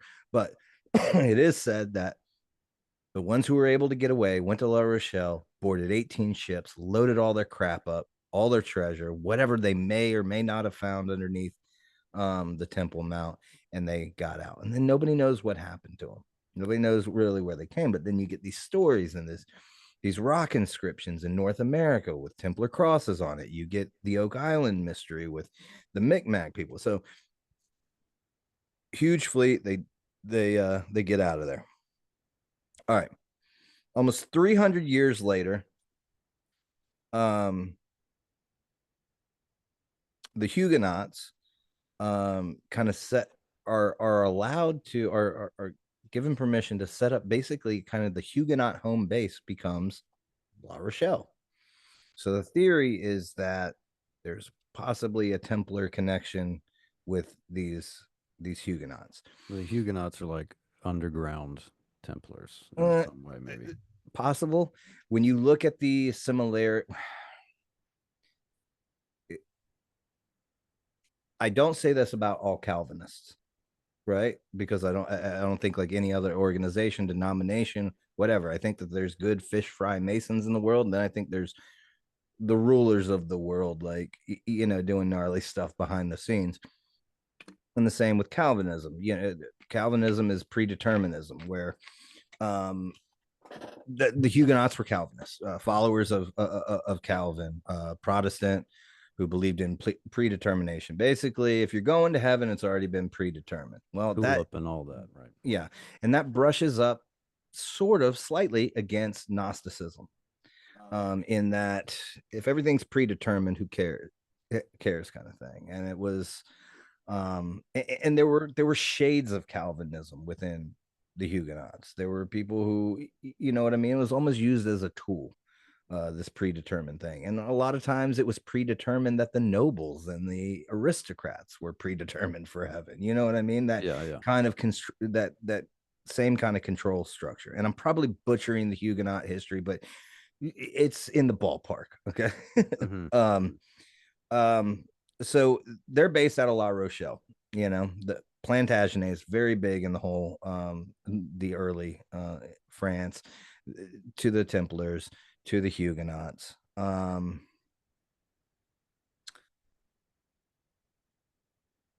Because of the similarity in the Huguenots, the Huguenot cross is very similar to the Templar cross. Their beef with the Catholic Church is very similar to the Templars. It's speculated that Templars passed down secrets through the years and reemerged as Huguenots. The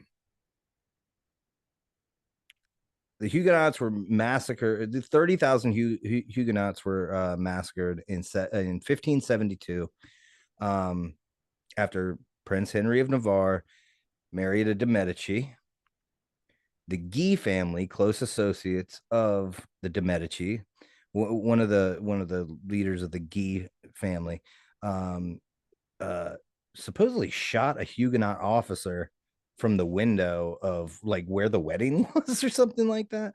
And it like sparked the St. Bartholomew's Day massacre, which 30,000 Huguenots were massacred. And really it was just, this Huguenot was marrying a de Medici, and at some point they were prince and princess at the time, and at some point that means that Henry of Navarre, Huguenot, is going to be the king of France.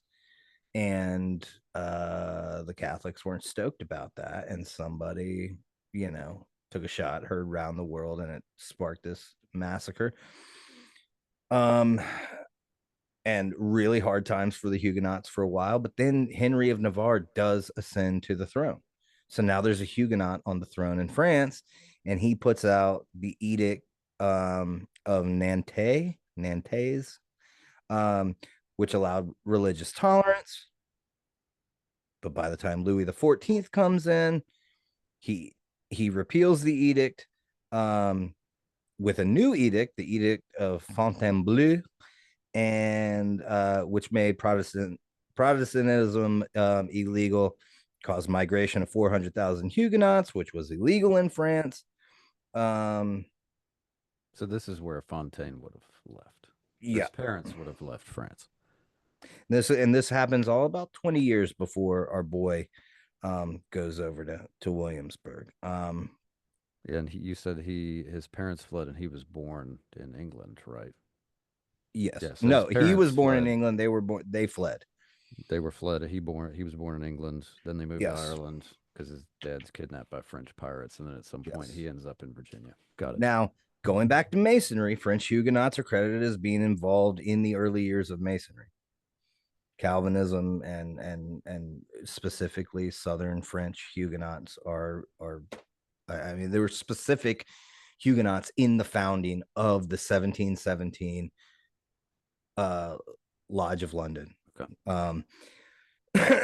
Now, remember that the connection of the Stuarts to the Knights Templar. Okay. Um, in 1314, an unnamed cavalry came to the aid of Robert the Bruce when he was outnumbered trying to win independence. This is roughly after he betrays Mel Gibson. And this then is the Battle of Bannockburn. Yep. And he's outnumbered. All of a sudden, this unknown cavalry comes out of nowhere, flying the Templar cross, and it literally makes the English turn tail and run. And that's when they get. That sounds like hogwash to me. That sounds like a story somebody made up after the fact to explain why the Why English the English lost. dipped out. Well, the Templars were coming. Yeah, that's Well, sounds like the typical Celtic mysticism of Brian okay. Boru on his flaming Okay. chariot type Hey, thing. shoot A as many down cavalry as you appeared want. out of nowhere. That's a pretty Cavalry never appears out of nowhere, ever. You Well, what can't about in move Braveheart without when they're anybody hiding in the knowing where woods? you are. You would hear that 10 miles away, a bunch of horses stomping around in the woods. You'd have to think about it practically. You'd also I can't smell think them. about medieval war You'd practically. see I have no frame of reference. a couple hundred horses pooping every 15 minutes. You don't think you'd smell? I mean, Okay. you have to Well, think practically it's about these pretty things. common Templar lore Mm-hmm. that in 1314, about 7 years after they're outlawed, and they're all either burnt at the stake or convert to other like societies and clubs and groups and different orders and whatnot,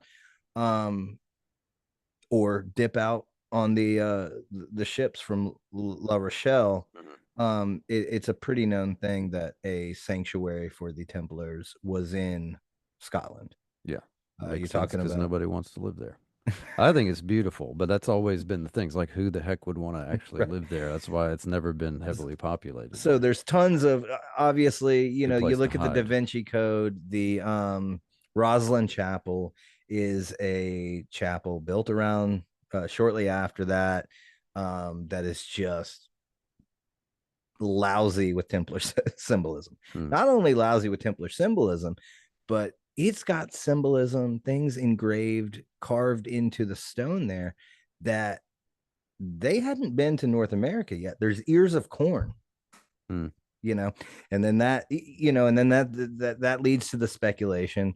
We know the Templars are here in Scotland. We know that this chapel is imbued with all their symbolism. And then there's these ears of corn. Now, that gives some credence to the possibility of the Templars visiting North America. So potentially having these, they leave La Rochelle and Yeah. nobody knows where they went, possibly went to North America and then come back across and end up in Scotland and have something to do with this. Yeah. Okay. So I know this is muddy and we're really far away from John Fontaine, but it's all right. How the hell did that happen? Yeah. He's a Huguenot. That's our common thread we're pulling here. Is that he's from a Huguenot family. Yeah. He may therefore somehow be connected to the Templars Yes. vis-a-vis Now, Freemasonry, vis-a-vis this expedition with other potential Freemasons. Is that kind of the through line that we're yes. And tracking here? Okay. let me give you a good through line too. That'll explain why I just went into a tangent about the Knights Templar. Okay.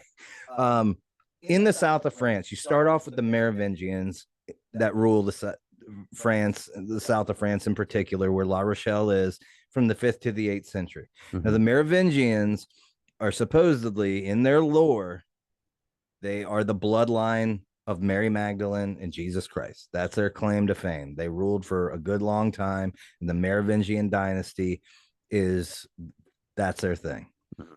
by the way, John Fontaine, after he leaves the colonies and goes back to England and ends up finishing out his life in Wales, specifically New Church, Wales, which was a Templar stronghold.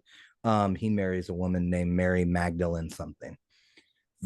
Very interesting. It's just it's like this. It's this.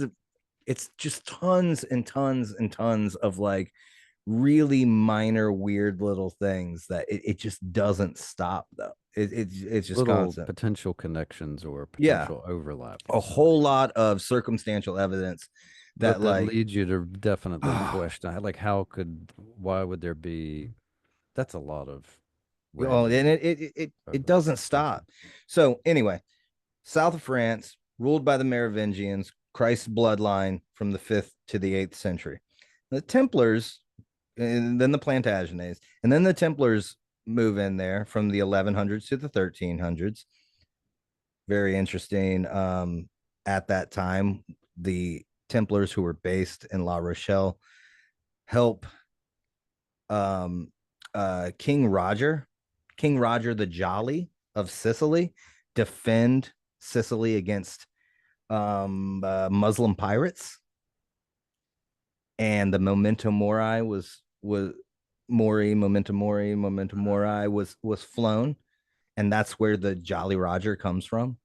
I was just about to say, Is from presumably that's where The Jolly Templar Roger comes Knights fighting pirates for the King of Sicily. from. Just an aside, but also interesting when you connect the golden age of piracy is at the exact same time, right around the east coast of the colonies, as Spotswood, who has Blackbeard killed. You know what I'm saying? It's all together. And there's a big theory that a lot of the golden age pirates were descended and part of this. When you look at their pirate like brotherhoods and Mm-hmm. whatnot, like on Tortuga, which was first settled by Huguenots. Tortuga was this egalitarian, very Templarish society that the golden age of the pirates put together. Mm-hmm. And it's crazy. And what some people speculate is that so Phoenicians Oh God. helped, yeah, Phoenicians helped Here we King go. Solomon build the temple somehow. And it's speculated that they were the crazy seafaring people, and there's rumors that they made it to North America, right? And that possibly some of what was underneath the Temple Mount could have been maps, and the pirates of the golden age of piracy were known. I mean, they got all over the world. Now there was some, it was a comedy of errors sometimes with the Yeah. good God, I'm going crazy. Anyway, let me get back. So Merovingians, 5th to 8th century, Templars, then the Plantagenets, then the Templars, 1100 to 1300s.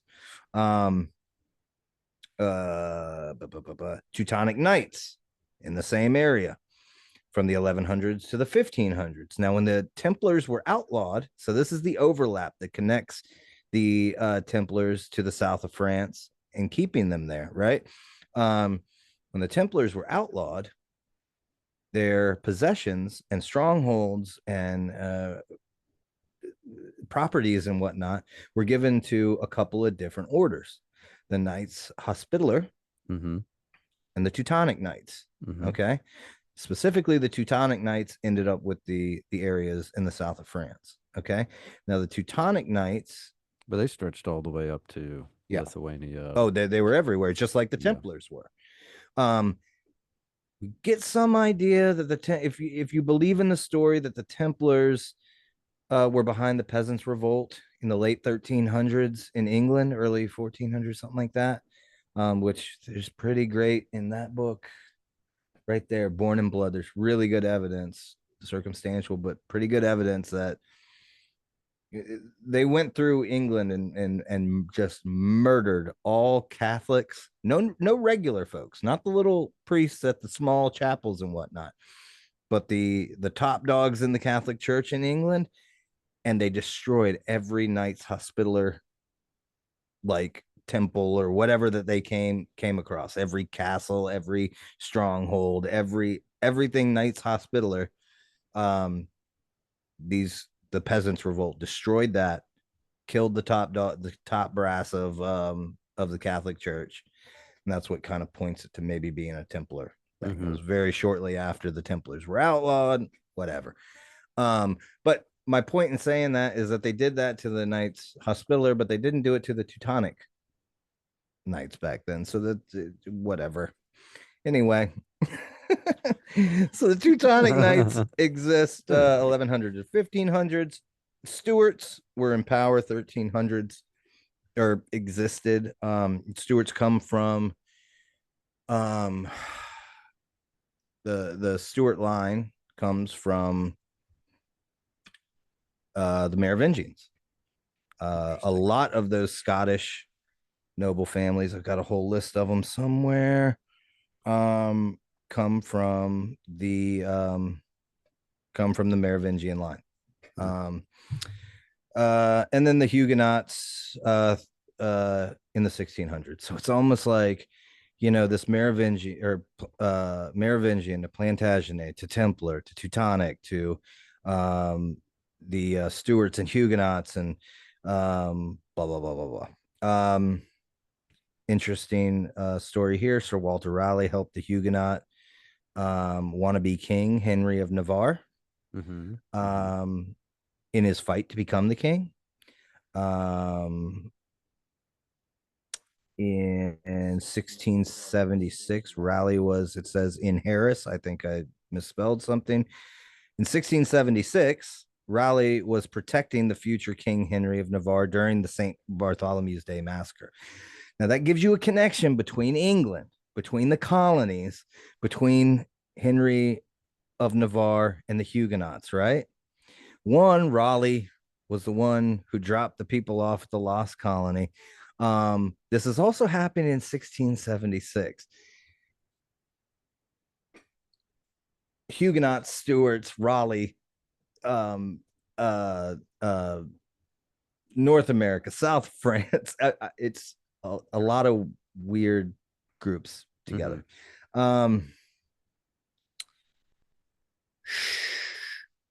Okay. And this is all still I've somehow butchered connecting back to So yeah, Fontaine's so I trick. wanted to give you an idea of what Huguenots were, but then also my connections of the Huguenots to the Templars, and then by way, or to Freemasonry, by way of Templarism, because it's so hard to like pare this stuff down into a little box of what happened on this 1716 mission. Now, you also have the Jacobites in there, which the first Jacobite revolution started in 1715, the year before our expedition, right? So it's a year. The first Jacobite revolution is a year before the expedition. Okay. 1718 is 2 years after our expedition. That's when Blackbeard is killed. His ship is named Queen Anne's Revenge, the last Stuart queen. Okay. I'm not doing a good job of connecting this, but I swear it's I'm kind of following you. Please. I'm following you. Okay. So you're saying they're all connected in this ancestry. Yeah, in hugely. This ancestral sort of way. And you're talking about where all of these people are potentially connected to one of these. And when you look at the possibility that Bacon started this as a new Atlantis under a Stuart king,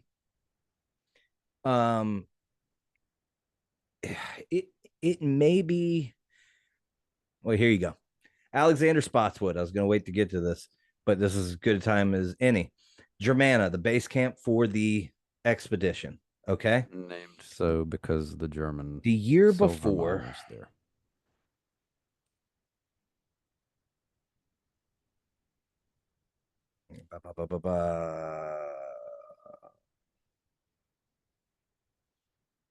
Okay.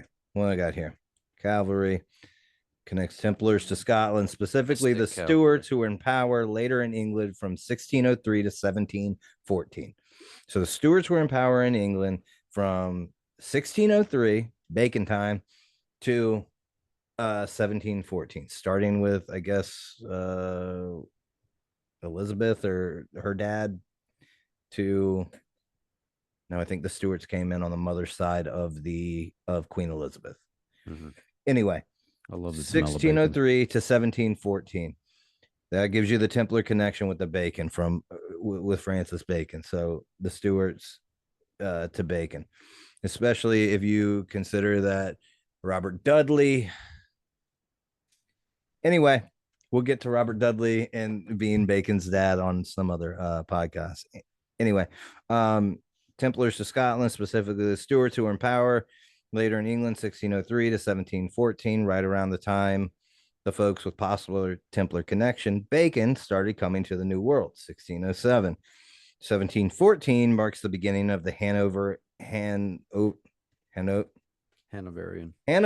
line, who were anti-Calvinist, while the Jacobite revolution begun around this time, and it's said that they really only cared about the divine right of kings, the Jacobites, right? But really, when you look at it, I think the Jacobites only cared about the Merovingian line. I don't think it had anything to do with religion, because if you look at the Stuart line, they go back and forth between Catholicism and Protestantism, and varying degrees of Catholicism and Protestantism. You had tolerant Catholic kings and queens of the Stuart line, then you had militant Catholics, then you had tolerant Protestants and militant Protestants, right? Yeah. So varying degrees of Catholicism and Protestantism. And like I said, I think this was a dedication to the Merovingian bloodline, continued by Norman Franks and Templars in Scotland. Because the Templar or the Stuarts come from Norman Franks, Southern French Huguenot Templar. I mean, it's proven that the Stuart line comes from Norman Franks, who were Southern Frenchmen. Yeah. Okay. Is Germana on? Germana's not in Hanover County. Is on the edge of Hanover County? Oh, dude, that whole area is filled with the names of the places. All are based on who's around at the time. You have Hanover, and then no, you have Hanover Orange. Is, no, but guess where? Guess Orange who was William. Guess who? Guess where? John Fontaine finally bought his plantation and set his family up. Is it close to Germana? It's in Hanover. It's in Hanover. Which is weird. All right. Norman ancestry. Many of the Scottish noble families, including the Bruce, Grey, Ramsay, Fraser, Rose, Ogilvy, Montgomery, Sinclair. Sinclair was leading the army when the Templars supposedly popped over. Pollock, Bernard, Douglas, Gordon, as well as the later royal house of Stuart, can trace their ancestry back to the Norman Franks. All right.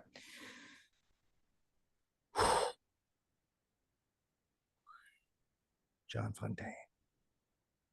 Yeah, where's he gone? Where's he gone now? I'm losing. He's disappeared. I'm losing where I'm at. So he sets out, decides to land at Williamsburg. Blah blah blah.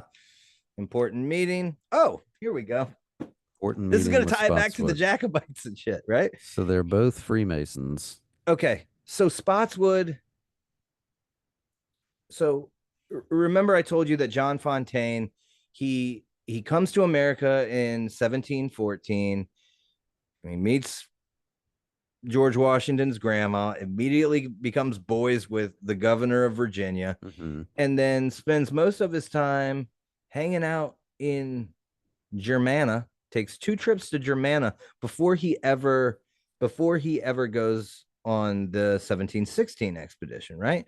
Well, it just so happened that Spotswood had a cousin who was a leader in the Jacobite rebellion, and had been sent to Virginia to get out of it, basically, in 1715. He was put in charge of Germana by Spotswood. Hmm. So some people say that's Fontaine was put in charge of Germana no, by Spotswood. the Jacobite cousin of Oh, Alexander okay, Spotswood was okay, put in charge of Germana. okay. Um, okay, so now we're getting John Fontaine, the Huguenot, the Jacobite, Spotswood, all meeting in this little town.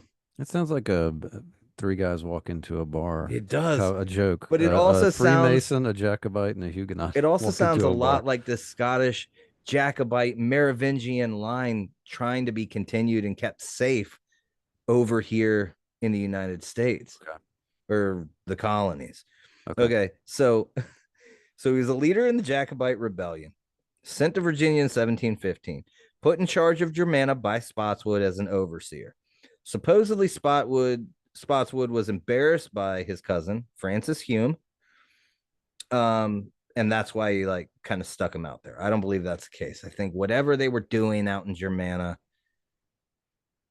which Now that is conspiratorial okay, for sure, because I would think that's weird. If you're Spotswood, all of my reading of colonial history, all of that time was very social with these plantation owners, and there was a lot of maneuvering about who was who, Mm-hmm. and for you to be hanging out with somebody like that definitely may not have made you popular with these other Especially when you're English supposed to be aristocrats who own King plantations George. I'm on that his will team. certainly go back and relay the message that this guy's, you know, Mm-hmm. you could get in trouble Mm-hmm. for not coming down on your cousin and being embarrassed by him and sticking him out in the wilderness, for sure.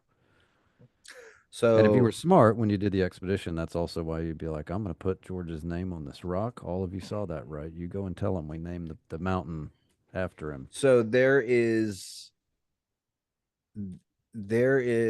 theories about Jacobite treasure. The Jacobites, after the failure of the 1715 revolution, you know, possibly came to North America to regroup, kind of the KGC thing, kind of secretly amass a wealth, because then again in 1745 they try another revolution, and that doesn't work out. Now, at that time, Bonnie Prince Charlie is being funded by the Catholic French, which I think goes to prove again that this Merovingian Stuart line had nothing, did not care about religion, which would point to them holding those Gnostic ideals. I don't think it had anything to do with religion. I think it had everything to do with the bloodline. Yeah, Um, we're and I think it's children of Christ, interesting that the literally. Southern French Huguenot John Fontaine, who marries a Mary Magdalene, and these Jacobites who are of the supposedly, you know, propping up this Stuart family who is supposedly of the Mary Magdalene bloodline, and now they're mingling together over in Germana. Okay. Mm-hmm. Mm-hmm. Um, so John Fontaine, Spotswood, another Francis Hume, um, The disgraced cousin. is the disgraced cousin, overseer of Germana, the base camp for the expedition. Um, George Hume, his brother, comes over in 1721, became a surveyor at William and Mary. Also part of the Jacobite. Both those cousins were in the Jacobite Revolution, leaders in the Jacobite Revolution.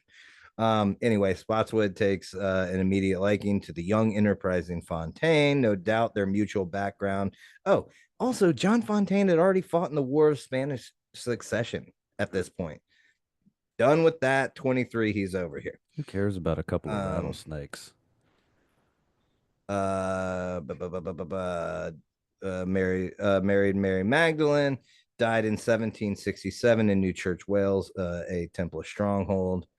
Um, okay, now back to now I got notes on Germana somewhere. while you're trying to find your notes on Batshit Germana, crazy. I know can it's I crazy, dude. speculate that one thing these guys all have in common is they're part of these fringe, not fringe is not the right word, subversive groups. Mm-hmm. They're not in the in crowd at this Mm-hmm. particular point in history. Mm-hmm.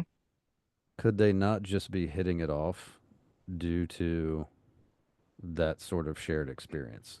Yeah. We're in these groups that are Oh, on the outs in when those we get to places. the end of this, And maybe even I would think there's, I don't know where you're going with this yet, whether it's a buried treasure or whatever, but I would think a distinct possibility could be that they're sharing information about their separate, but the friend of my, the enemy of, what's the phrase? the Enemy of my my enemy is my enemy friend. is my friend Yeah, yeah, yeah. kind of information. Yeah. They could even just be passing intelligence. But I think that starts off with Francis Bacon all of a sudden being cold towards the end of his life to the kind of English empire and wanting to set up this new Atlantis that he kind of laid out in his book, The New Atlantis. This freedom, this place. Like I think some of this goes back to my theory that Williamsburg and Virginia were the beginning of the new Atlantis as set forth by Francis Bacon, right? And I think So would you be in and arguing out that from you think they're 1607 Baconian? all the way up through. I think people come in and out of this. There's little revolutions that are started. There are Jacobites who come in, and yeah, they got common ground. They're against England. They're, you know what I So mean? would you So let contend, me do you let me think just these tell are you. like Baconian characters? They're Well, yeah, and kind when of I get to the from end of this, if I ever get to the end of this, you'll see that all of a sudden bacon pops up everywhere. The Bacon family, specifically the family of Nathaniel Bacon. I mean, well, we got to find out if this Anna Bacon oh yeah. Compton is Well, part of the it's got to be, right? that I doesn't mean, even matter because then there's Peter Fontaine, Colonel Peter Fontaine Jr. in the 1750s is friends with um he's friends with Colonel Liddell Bacon. Colonel Liddell Bacon is the grandnephew of Nathaniel Bacon the Younger, the one who started the revolution, which I maintain was a failed revolution because Nathaniel Bacon died. But I think that was supposed to be the real the American beginning of Revolution. the new Yeah. Atlantis, the beginning, the revolution. Uh-huh. Uh-huh. I think it was. Um, okay. So, but just to clarify, we were talking about Bacon's rebellion in Virginia, not the American Revolution, but you're contending you think that was supposed to be Yeah. the original. 1676, again, very similar to Fontaine's story. Uh, Nathaniel Bacon had married a woman with a family name in England, had gone through college at Cambridge, was at Gray's Inn learning law, got his law degree or whatever, and then up and decides he's going to move to the New World in BFE, Virginia, and grow corn. And within 4 years of being here, he completely takes over the government of Virginia. Mm-hmm. Completely takes over the government of Virginia. Has Governor Berkeley hauling butt to the northern neck to hide out on a ship while he runs the government for like a year, Mm-hmm. and then he dies of dysentery. Um, no, anyway, let me get back to Germana. But this is the ramblings of a crazy person. I understand that. Please know that anybody listening that my William and Mary research and the other research is a little bit more Well, again, some of this is new for you It's because crazy you new. It's like the 3 days Fontaine old. guy And it's popped just up in this. connection after connection. Yeah. All right. So Germana base camp. Oh, also, by the way, I want to get this out of the way. I should have done it before. At the end of all of this, there's going to be several possibilities, speculative possibilities, but I don't have a big like reveal. This is just Right. a whole lot of Just a crazy, bunch of crazy interesting connections that potential make no sense. connections. Yeah. All right, Okay. Germana. Germana was basically an indentured servant work camp uh, built by Governor Spotswood for a group of Protestant Germans from the Siegen area of Germany. Do you know the Siegen area of Germany? Are you aware of that? I probably would be if you pronounced it correctly. Something tells Siegen, me that's Siegen, not Siegen. S-I Yeah, give it to me. Siegen. Yeah. Ziegen. All right. Well, you know, The S there would be a you Z. know what I usually say in Ziegen. situations like this. Ziegen. Ziegen. Okay. So Germana was basically an indentured servant work camp built by Governor Spotswood for a group of Protestant Germans from the Ziegen area of Germany. So what did they do? Because if They were George sent is a over. I'll get Protestant, to it. They were sent over in 1714, okay. 1 year before the Jacobite Rebellion, 2 years before the trip up the mountain. They came over the exact same year that Fontaine came over. And they were sent over by a baron of Switzerland to mine for silver. Switzerland also sheltered Huguenots. This town or settlement is on the Rappahannock River, 30 miles above the falls at Fredericksburg and 30 miles from any inhabitants. The Germans lived there miserably, according to legend. It was, oh, no.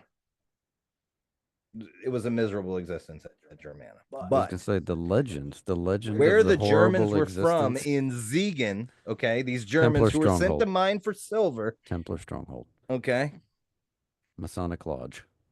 was the scene of the last stand of the final dozen Knights Templar who were said to have fought to the death there in 1312 after 5 years of relentless persecution, begun by Francis King Philip IV and continued by the Archbishop of Mainz, Mainz. Mainz. Mainz.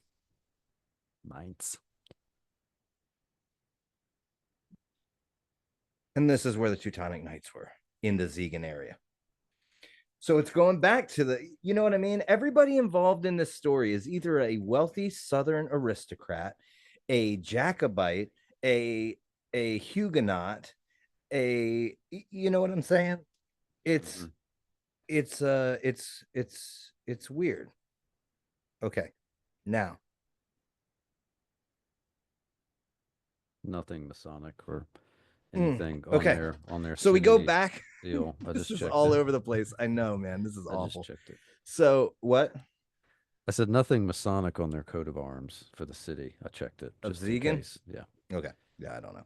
So, whatever. It's not important. Ignore my babbling and just listen to my uh, minor connections that are. You're talking about like all these people have connections to the Templars. Now, I also know that the Templars were, like I said, at one point, they were the most powerful, wealthy organization on the planet. And they were all over the place. So it's possible to kind of cherry pick and go, oh yeah, those guys were from, but these were like really important places to the Templars. Yeah. And I think that if you think that the Masons are a continuation of the Templars, and there were some sort of secrets, or at least at the very least, their structural, their organizational structure is what the Masons took from them or whatever. It just makes a lot of sense when you see all of these people from Huguenot, Jacobite, Merovingian, Teutonic Knight, like kind of like pasts and areas and stuff like that show up at this area.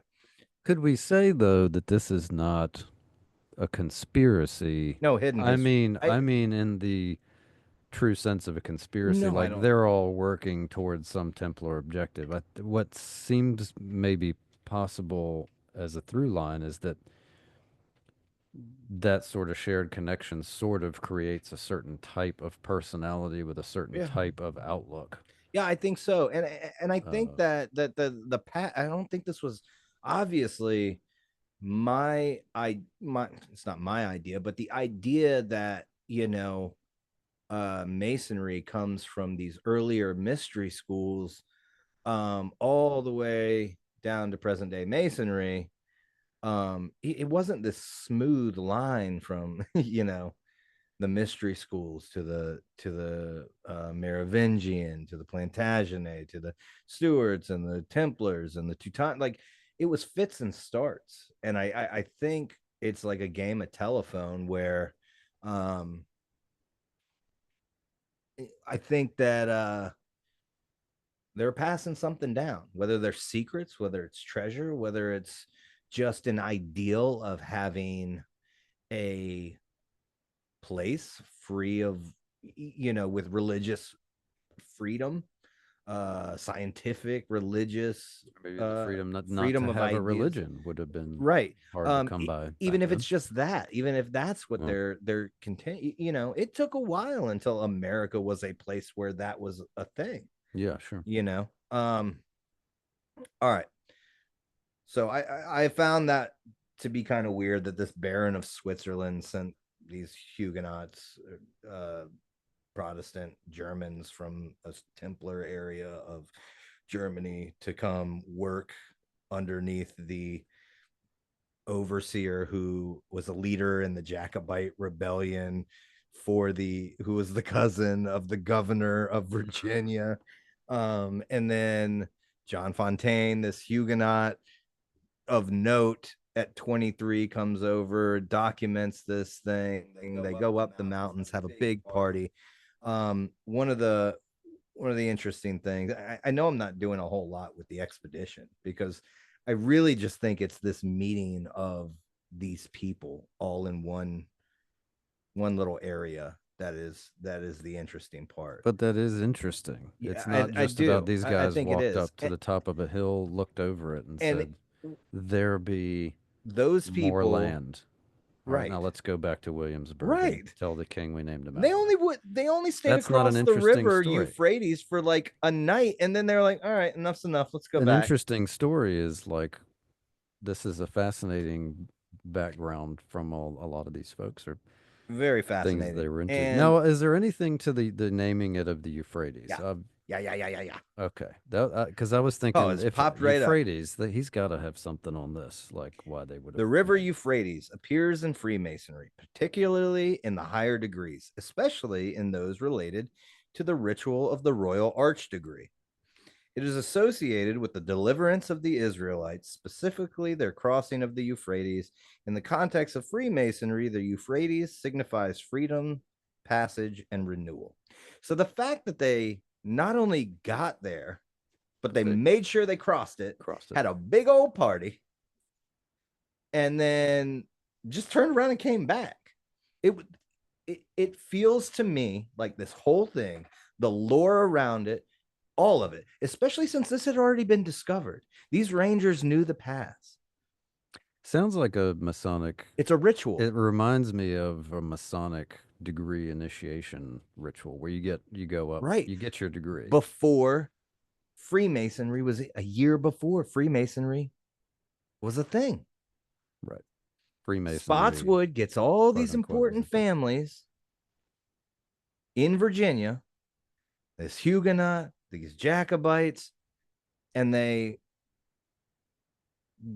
go do what is seems to me the naming of the river the Euphrates kind of sealed it for me. And Hmm. then they come back and they're all presented with these jewels, And kind of hit it too. accoutrement Now and gold things. I I want would love to know when, presumably, the person who's in charge of the maps at the time says, "We calling this the Euphrates." Well, that's what it's called.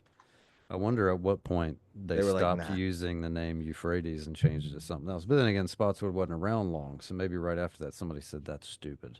And No, like, no, but they also because were not prone to. I guess they were. They were okay with using native names because Shenandoah is yeah. just a Native American name. So so we all right.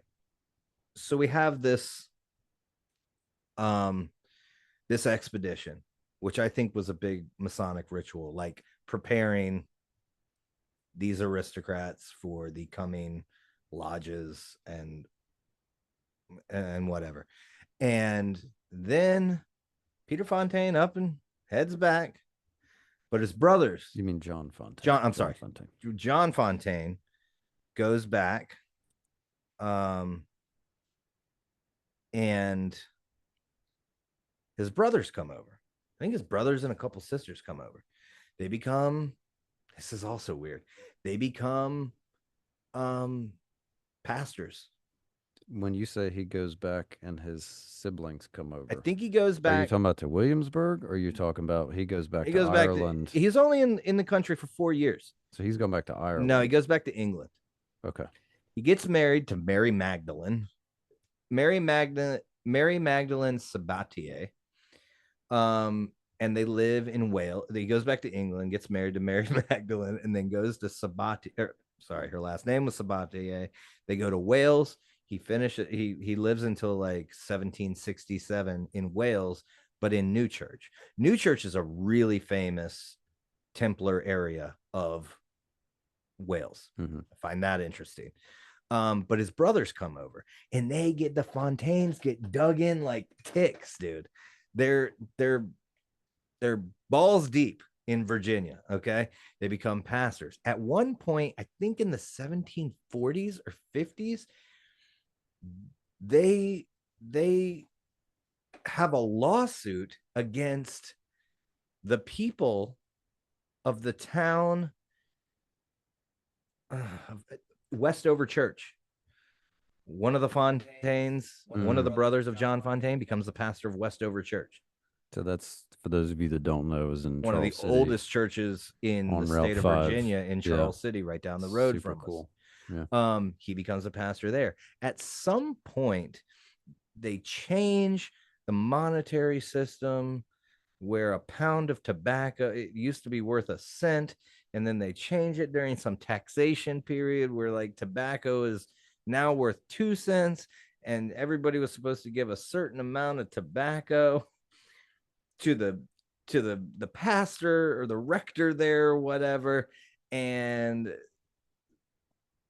this Fontaine pastor only gets a certain amount, but then he applies the 2 cent taxation to it, and he's like, no, and he sues the townsfolk to give him more money because of the exchange rate almost. And then Patrick Henry represents the townsfolk, wins this massive Lawsuit. lawsuit, and they literally carry him out of the courtroom, Patrick Henry, on their shoulders. Meanwhile, Patrick Henry, it gets really muddy with the descendants, but I think Patrick Henry marries into the Fontaine family. I think he marries a Fontaine. Huh. So that's crazy. Um Again, we're talking about not a lot of options back then. There's not a lot of I people. know you. You So, got to marry somebody, and it dude, may I be know, man. somebody that is one of these names we recognize around All here. right. So Let's see if I can get to that quickly. when I first Who heard, he was married to. okay. So when I first read that the Germans in Germana, now this is wild speculation, but I think it's worth throwing it in there because of the connections later down the road.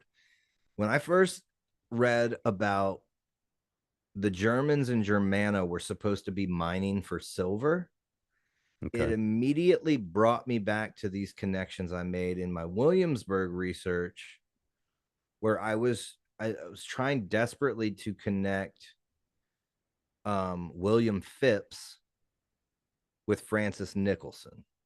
Okay. Okay. And Francis Nicholson was yet another governor of Virginia in the 1680s. So not I have all the dates down, but Francis Nicholson was a governor before all this, before Spotswood in Virginia. Okay. He was also the governor of Nova Scotia, where Oak Island was. He was also the governor of New England. Okay. He was the governor directly after William Phipps was the governor. William Phipps happened to be a rags to riches story, almost like Columbus. Columbus. Dude, I'm He's getting losing like, brain power. yeah, I'm going down hard, man. Anyway, so William Phipps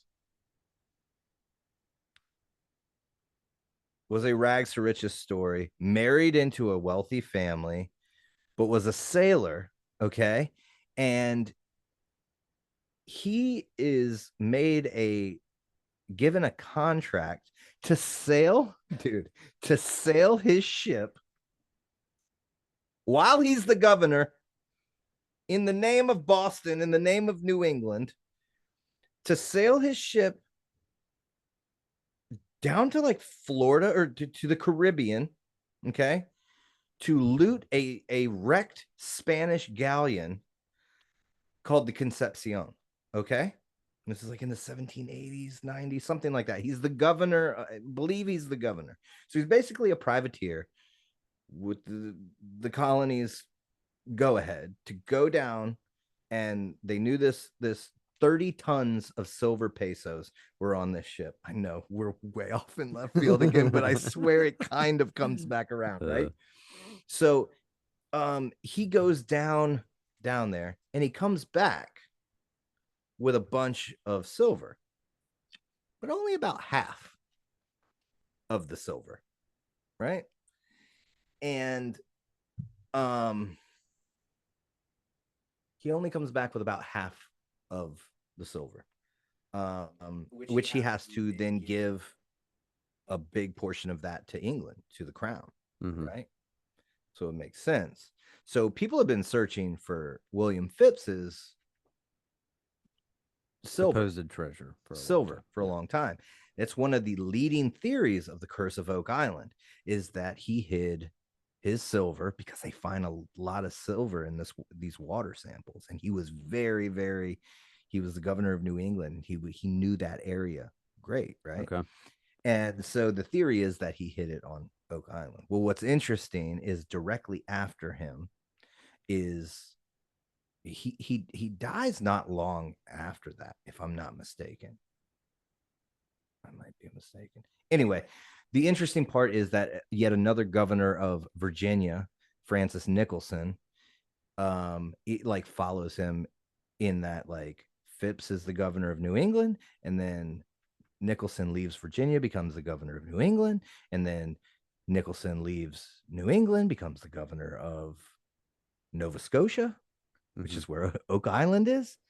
So I hear this thing. Yeah, this is like, 15 years, 20 years after Phipps finds all of this silver, and you find out that Spotswood sets up Germana out in the outskirts of Fredericksburg, which is small at that point, and has these Germans mining silver, right? Okay, so bear with me here. So he has these Germans mining silver. I hear that, and I had heard of another story where somebody supposedly set up a gold mine because they had stolen a bunch of gold, and then they melted it all down, and then basically laundered the gold through the gold mine. This was like in the 1800s or something. I can't remember that, but that's how they laundered all this gold that they weren't supposed to have, right? So I hear, oh, silver mine, but they had never found any silver like in the Blue Ridge Mountains. And Spotswood had an iron forge in right there near Germana as well. And so I'm thinking, holy crap, like Nicholson to Spotswood connects with Phipps.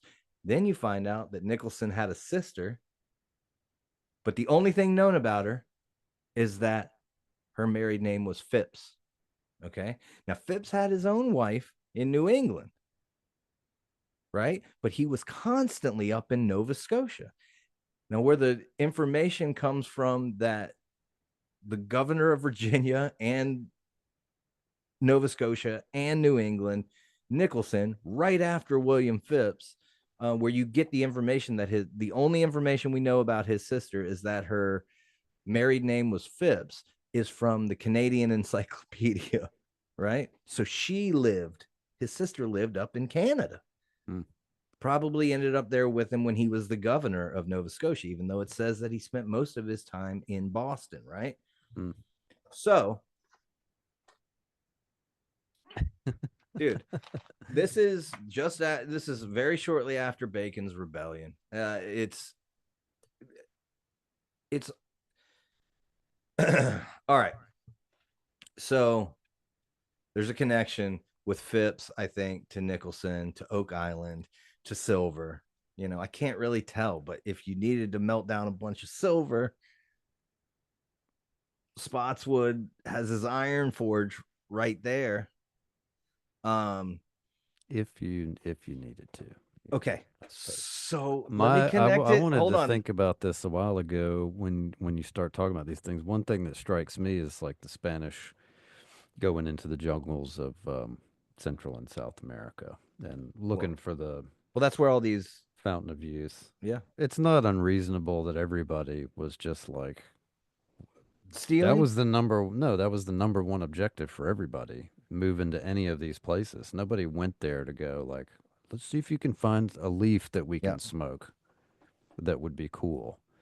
It was always just to get money and get more money than somebody else would. It would Then stand to the other reason too. empire. You would have an expedition or have people mine for silver and hopefully they find some, but you weren't going to tell anybody if they actually did because then somebody's going to tell Spain and they're going to tell France and then, they're going to come and take it. I think that's a more reasonable Yes, obviously it's more explanation reasonable. than Clearly. everybody's trying to somehow shift all this heavy hordes of treasure I around and bury understand. it in obscene places I get it. with an There's no absurd evidence that process. Phipps ever came to Virginia, Right. but it is the midway point between Florida and New England. It is the midway point between. But it's the midway point. It's also the only point that's developed between Florida and New England. Okay, Because North Carolina, South you Carolina wanted to haven't hide it really somewhere, started. and you had a buddy, Francis Nicholson, who happens to be the governor of Virginia, who just happens to become your predecessor No. right after you in not, maybe he gave some to Francis Nicholson, maybe. I don't know. This is wild Yeah. speculation. Yeah. The only thing that ties it together, this is insanity. There's these two stained glass windows that used to be in the Powder magazine in Colonial Williamsburg. Okay. Now, they were made in the 1800s. One is of Nathaniel. The same powder magazine that's still there. Yeah. Yeah. So they were made in the 1800s. One is of Nathaniel Bacon, the younger, okay, the revolutionary, who wasn't such a good guy. According to colonial history, he started a revolution. He was, depending on who you ask, he was a jerk. Mm-hmm. Um, and then the other one is Alexander Spotswood. Okay. They were made by the Phipps Slocum Company of Boston. Okay. Now, that wouldn't be so interesting other than I am obsessed with Court Lindahl, the guy. He was supposed to be on the podcast on Saturday, but he had some personal stuff and he's gonna we're gonna try to get him. I'm gonna try to do one with him on this Saturday. If not, I just told him he's got an open invitation for any Saturdays work best for him. So he is an archaeologist. He has written several books. His whole thing is geomancy and where people put buildings, buildings that look like other buildings that mean other things. He's also put a ton of time into the Virginia Beale treasure. Are we getting back to the pyramid of the Knights of the Golden Horseshoe? Nope. Okay. Not even Maybe close. we would swing. It's a wide hook, but it Ish. might get It's around a there. real wide hook, but just continue to bear with me, dude. I know this is wild speculation. Part of my research into William and Mary and a possible Bacon vault that Marie Bauer Hall talked about, okay, in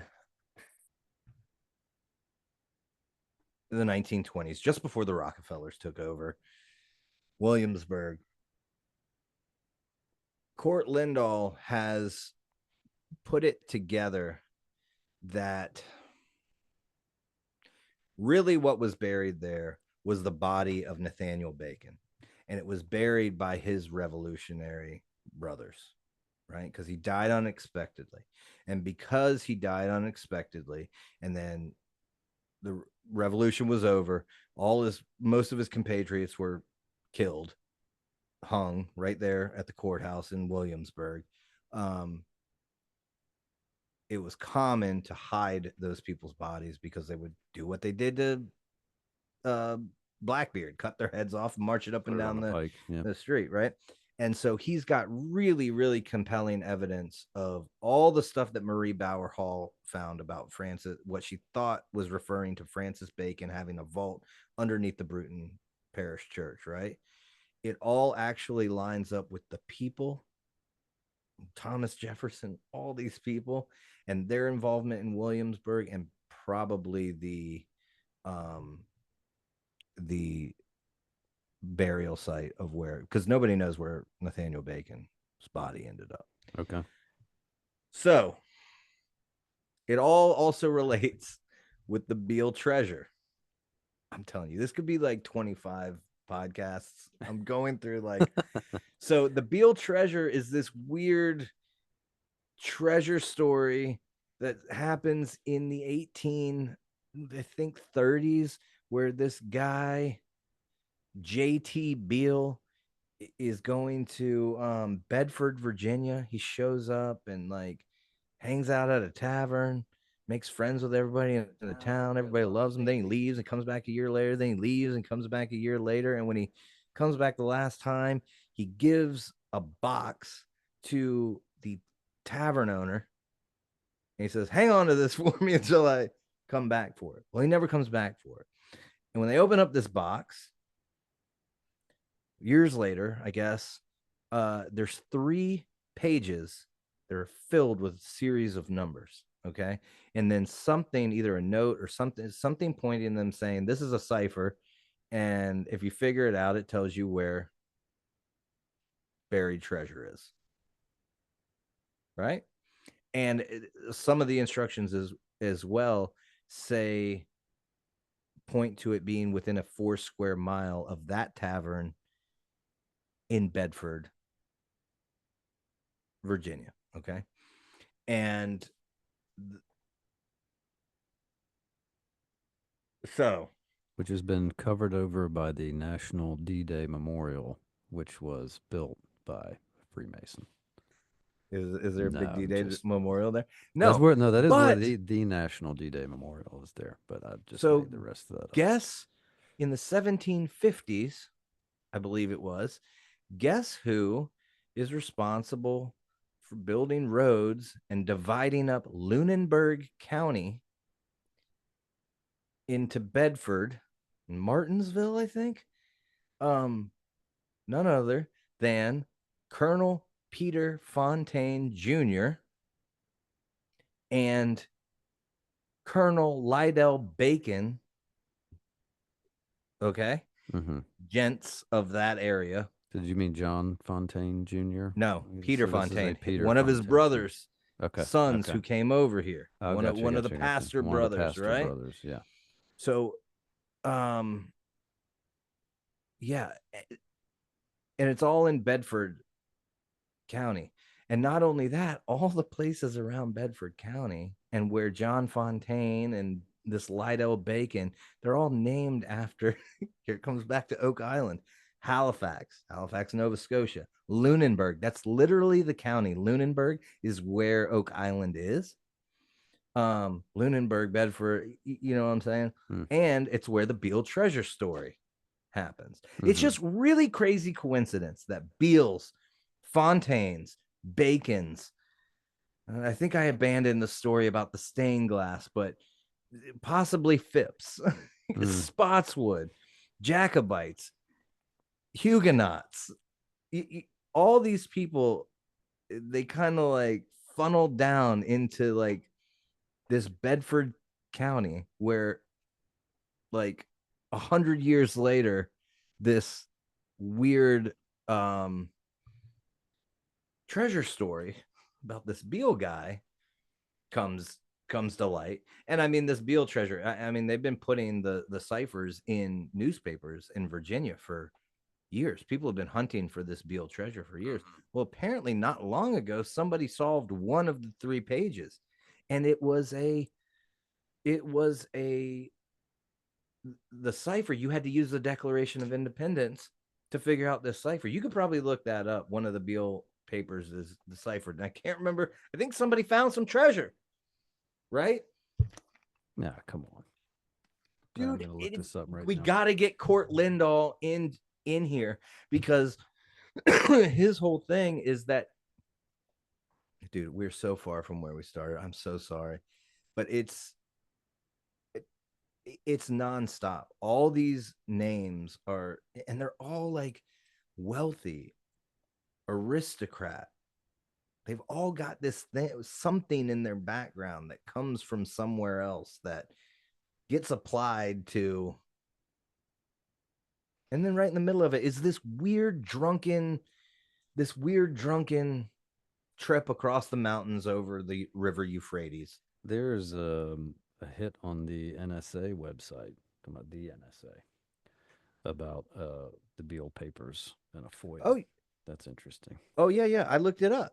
The CIA has I just see something about Beale cipher solved, uh, number one, but I'd have to look into it. I can't read and talk at so the same time. so the one that was solved by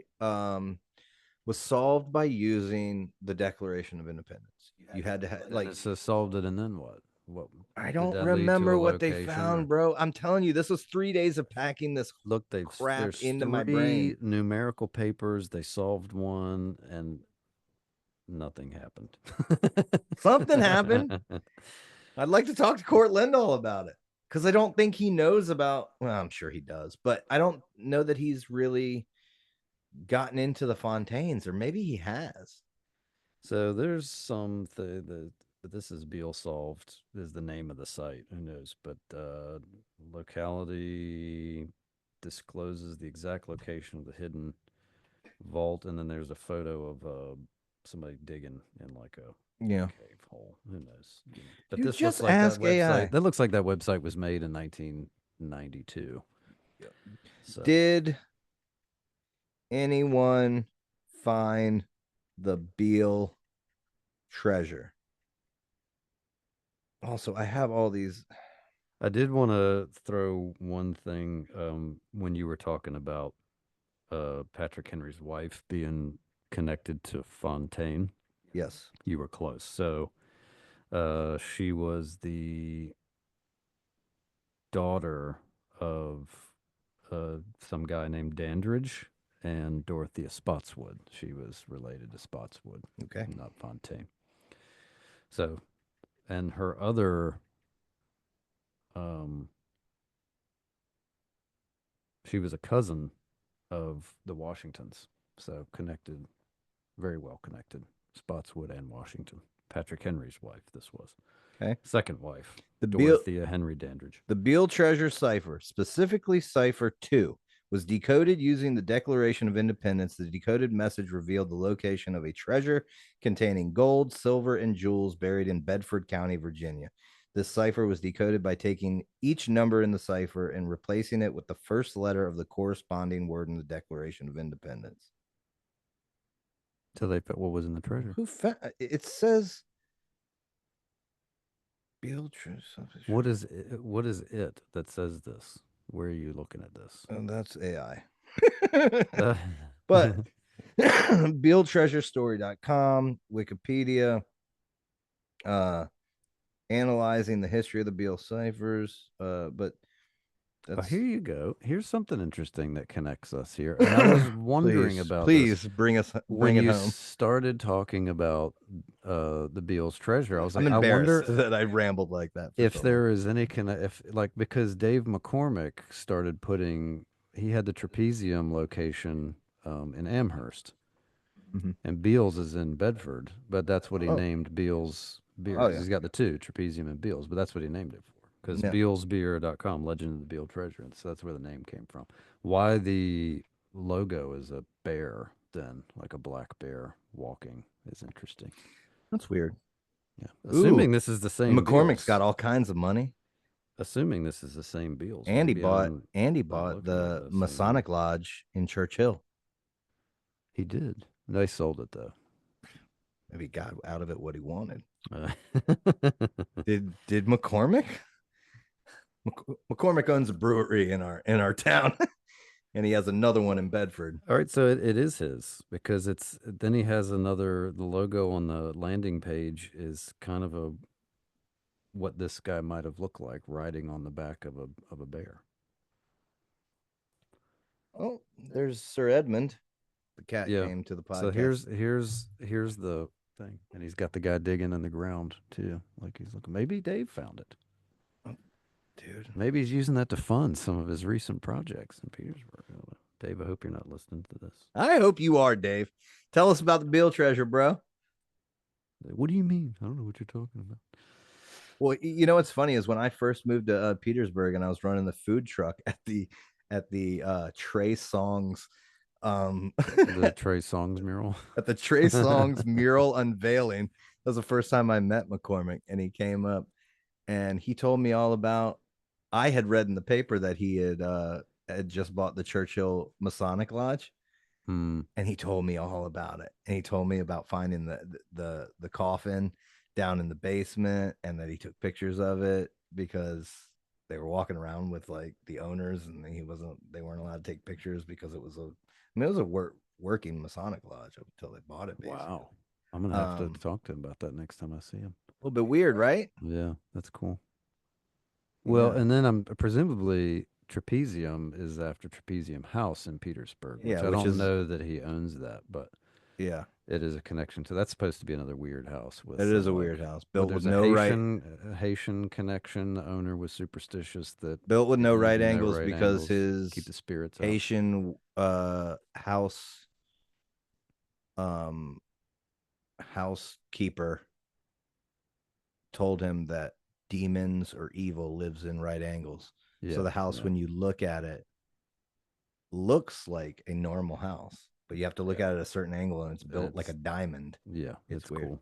Anyway, we're That's way off. I don't know probably that we accomplished anything no. with what If I you, found. yeah, if you made it through this whole thing with us, good How on long has you it been? because we're on 3 hours. Are you kidding me? Yeah, it's 8:04. And it's, oh I man. mean, you started a little after 5.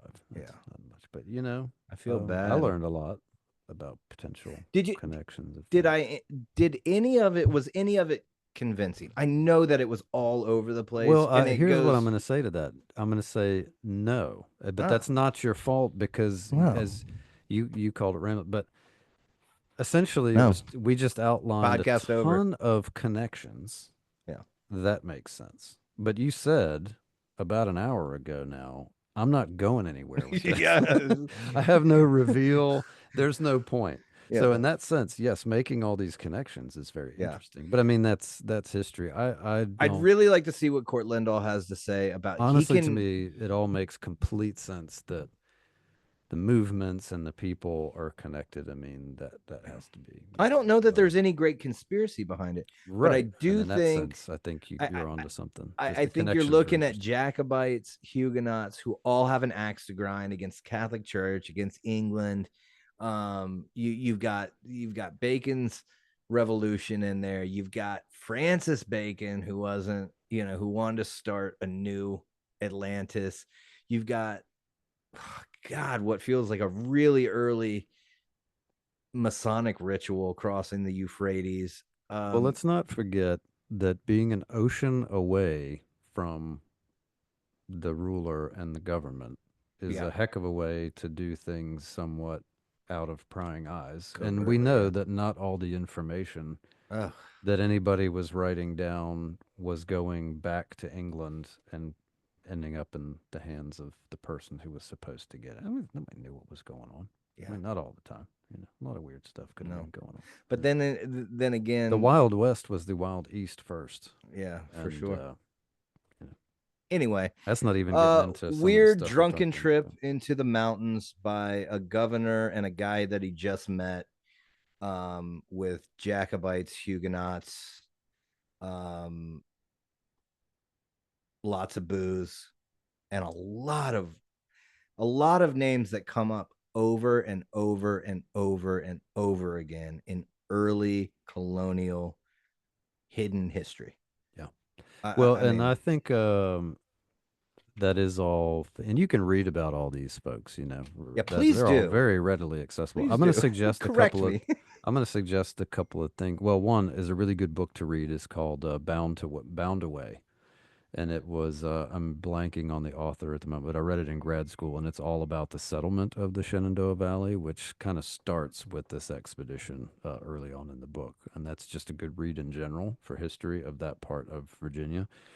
But another interesting thing about this Knights of the Golden Horseshoe expedition is you can just go follow it based on Fontaine's journey. Like you can go to Germana and start there and literally drive the road that mirrors the route they probably would have taken. You can go through Swift Run Gap and see the Knights of the Golden Horseshoe marker and go down the other side to Elkton and have lunch. And there you go. You've Oh, kind of done the exact guess you've done what? the exact route that we're talking about here.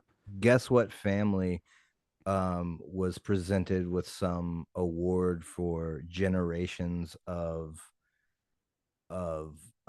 donation and support for the Germana Society? The Rothschilds. Now the Beals. Ah, the Beals. The Beals. Okay. Now, Germana and the Beale treasure are separated by like 100 years. Mm-hmm. And really, Bedford, where the Beale treasure and all that stuff is pretty far from Germana. Germana is like up by Fredericksburg. It's the Blue Ridge Mountains are in between it. Um, Well, no, but the Germana's on this side of the mountains, and then right. you go west to the mountains. Oh, and then But you just kind of Bedford, follow them down Bedford's on on the east Bedford side of the is mountains. much farther south, I know, but that's what down I'm the saying. thing, The Beale treasure and the Beale family and stuff is all closer to Germana. no dug in, I think, to like Bedford Okay. and Germana, and the Germana Society is up there in Fredericksburg, Mm. and the Germana expedition and the Beale treasure story are separated by like 100 years. They're Maybe you're separated right. by a Maybe he fairly melted. decent. Maybe he had them melted all down, and Well, then you they talk to found it. Court Lendahl, and there might not be a They found it, treasure. and then they I didn't buried it even in get into the Bedford. fact that he connects it to a dang book by who did I say? Come on, I told you the Which other one? day. He connects it to a book. I mean, the house in Bedford is called the Avenel House. Oh, the Avenel House thing you were talking about. Yeah, what was that guy's name? It was a famous like English writer, Yeah, I'm blanking on it, but it's somebody famous, that was but pretty he well wrote a known. book, Yeah. and the forward to the book is like a letter about a Benedictine monk going to the Avenel house that exists somewhere else because he's searching for a treasure, and that treasure ends up being the heart of Robert the Bruce. This is what it is, being the heart of Robert Oh, now I remember. Yeah. the Bruce, right? A Stuart, Merovingian, and a bunch of like literary critics of that time and since have said that what they think that author, and I can't believe I can't remember who it is now, but that author was doing with that little uh, story in the forward was he was referring to Thomas Jefferson. Thomas Jefferson was the Benedictine monk, right? And then you find out that the Beale treasure, you use the Declaration of Independence, to crack one of the Beale treasure ciphers, Thomas Jefferson wrote the Declaration of Independence. It was read into the minutes at, I think, the Continental Congress that Thomas Jefferson used Robert the Bruce's declaration of something as inspiration for the Declaration of Independence, thus the heart of Robert the Bruce. So this might all be allegory. They think possibly the treasure at Oak Island doesn't exist, and it's just an allegory for this like Masonic Templar initiation rite, like arduous journey type thing that keeps coming up. That maybe, or there might also be treasure. Might be a little bit of both. I don't know. No. I don't know. Sorry, guys. If you stayed with us this long, that was fun. You're saints. All 17 of you from the last podcast. We appreciate it so much. Daniel, do you have any final thoughts? Thoughts escape me at this point. Quite my honestly. brain is mush. I'm tired. I'm hungry. I'm starving. I just got a text message from the wife. She was like, I thought you'd be done by now. We're going to get Hardee's. Yeah, my wife's going to punch me in the throat when I get home. You going to get in trouble? When I get home? No. We love you, Hannah. You don't listen to this. Yeah. Well, yeah. So thanks for tuning in, guys. Yeah. And I can't wait to press stop recording. Yeah. Well, we'll be back with you soon. Yeah, next week. With some more what are we gonna do next week? I don't know. I had an idea for next week. Let's just say it real quick, if I can find it. We've talked. There's no UFOs. Possible way anybody's still listening to this. We've talked about UFOs. Peter Francisco. You had thrown out a couple other things too. Yes. There was one that I was really interested in doing, and then I totally abandoned any thought of it when I got into this. So I don't know. Never mind. I don't know what we're doing. Oh, Blackbeard's skull, which ties in with this, with the Templars being pirates. Let's do it. Blackbeard's skull. That is really weird. I'd love to get Cortland on before that because he has direct information about Blackbeard's skull as well. Yeah. Okay. Yeah. So we'll do Blackbeard's skull. So that'll be kind of a cool one too, because we'll do a little Blackbeard history, a little pirate history, and then into which will also be wild speculation on my part again. All right. But very cool connections of documented weird stuff of where his skull ended up. Sounds good. At some point, Daniel's just gonna do a straight up history story, and I'm not gonna read anything into it at all.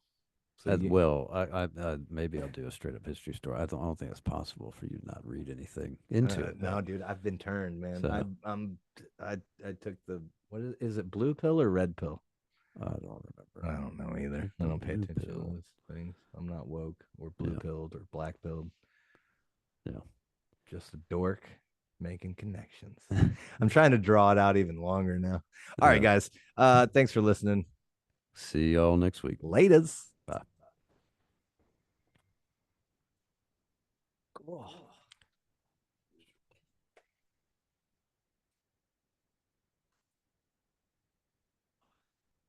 Good though. Did this stop recording? No, it says this meeting's still being recorded. It said stop. If yes, you will receive an email. I said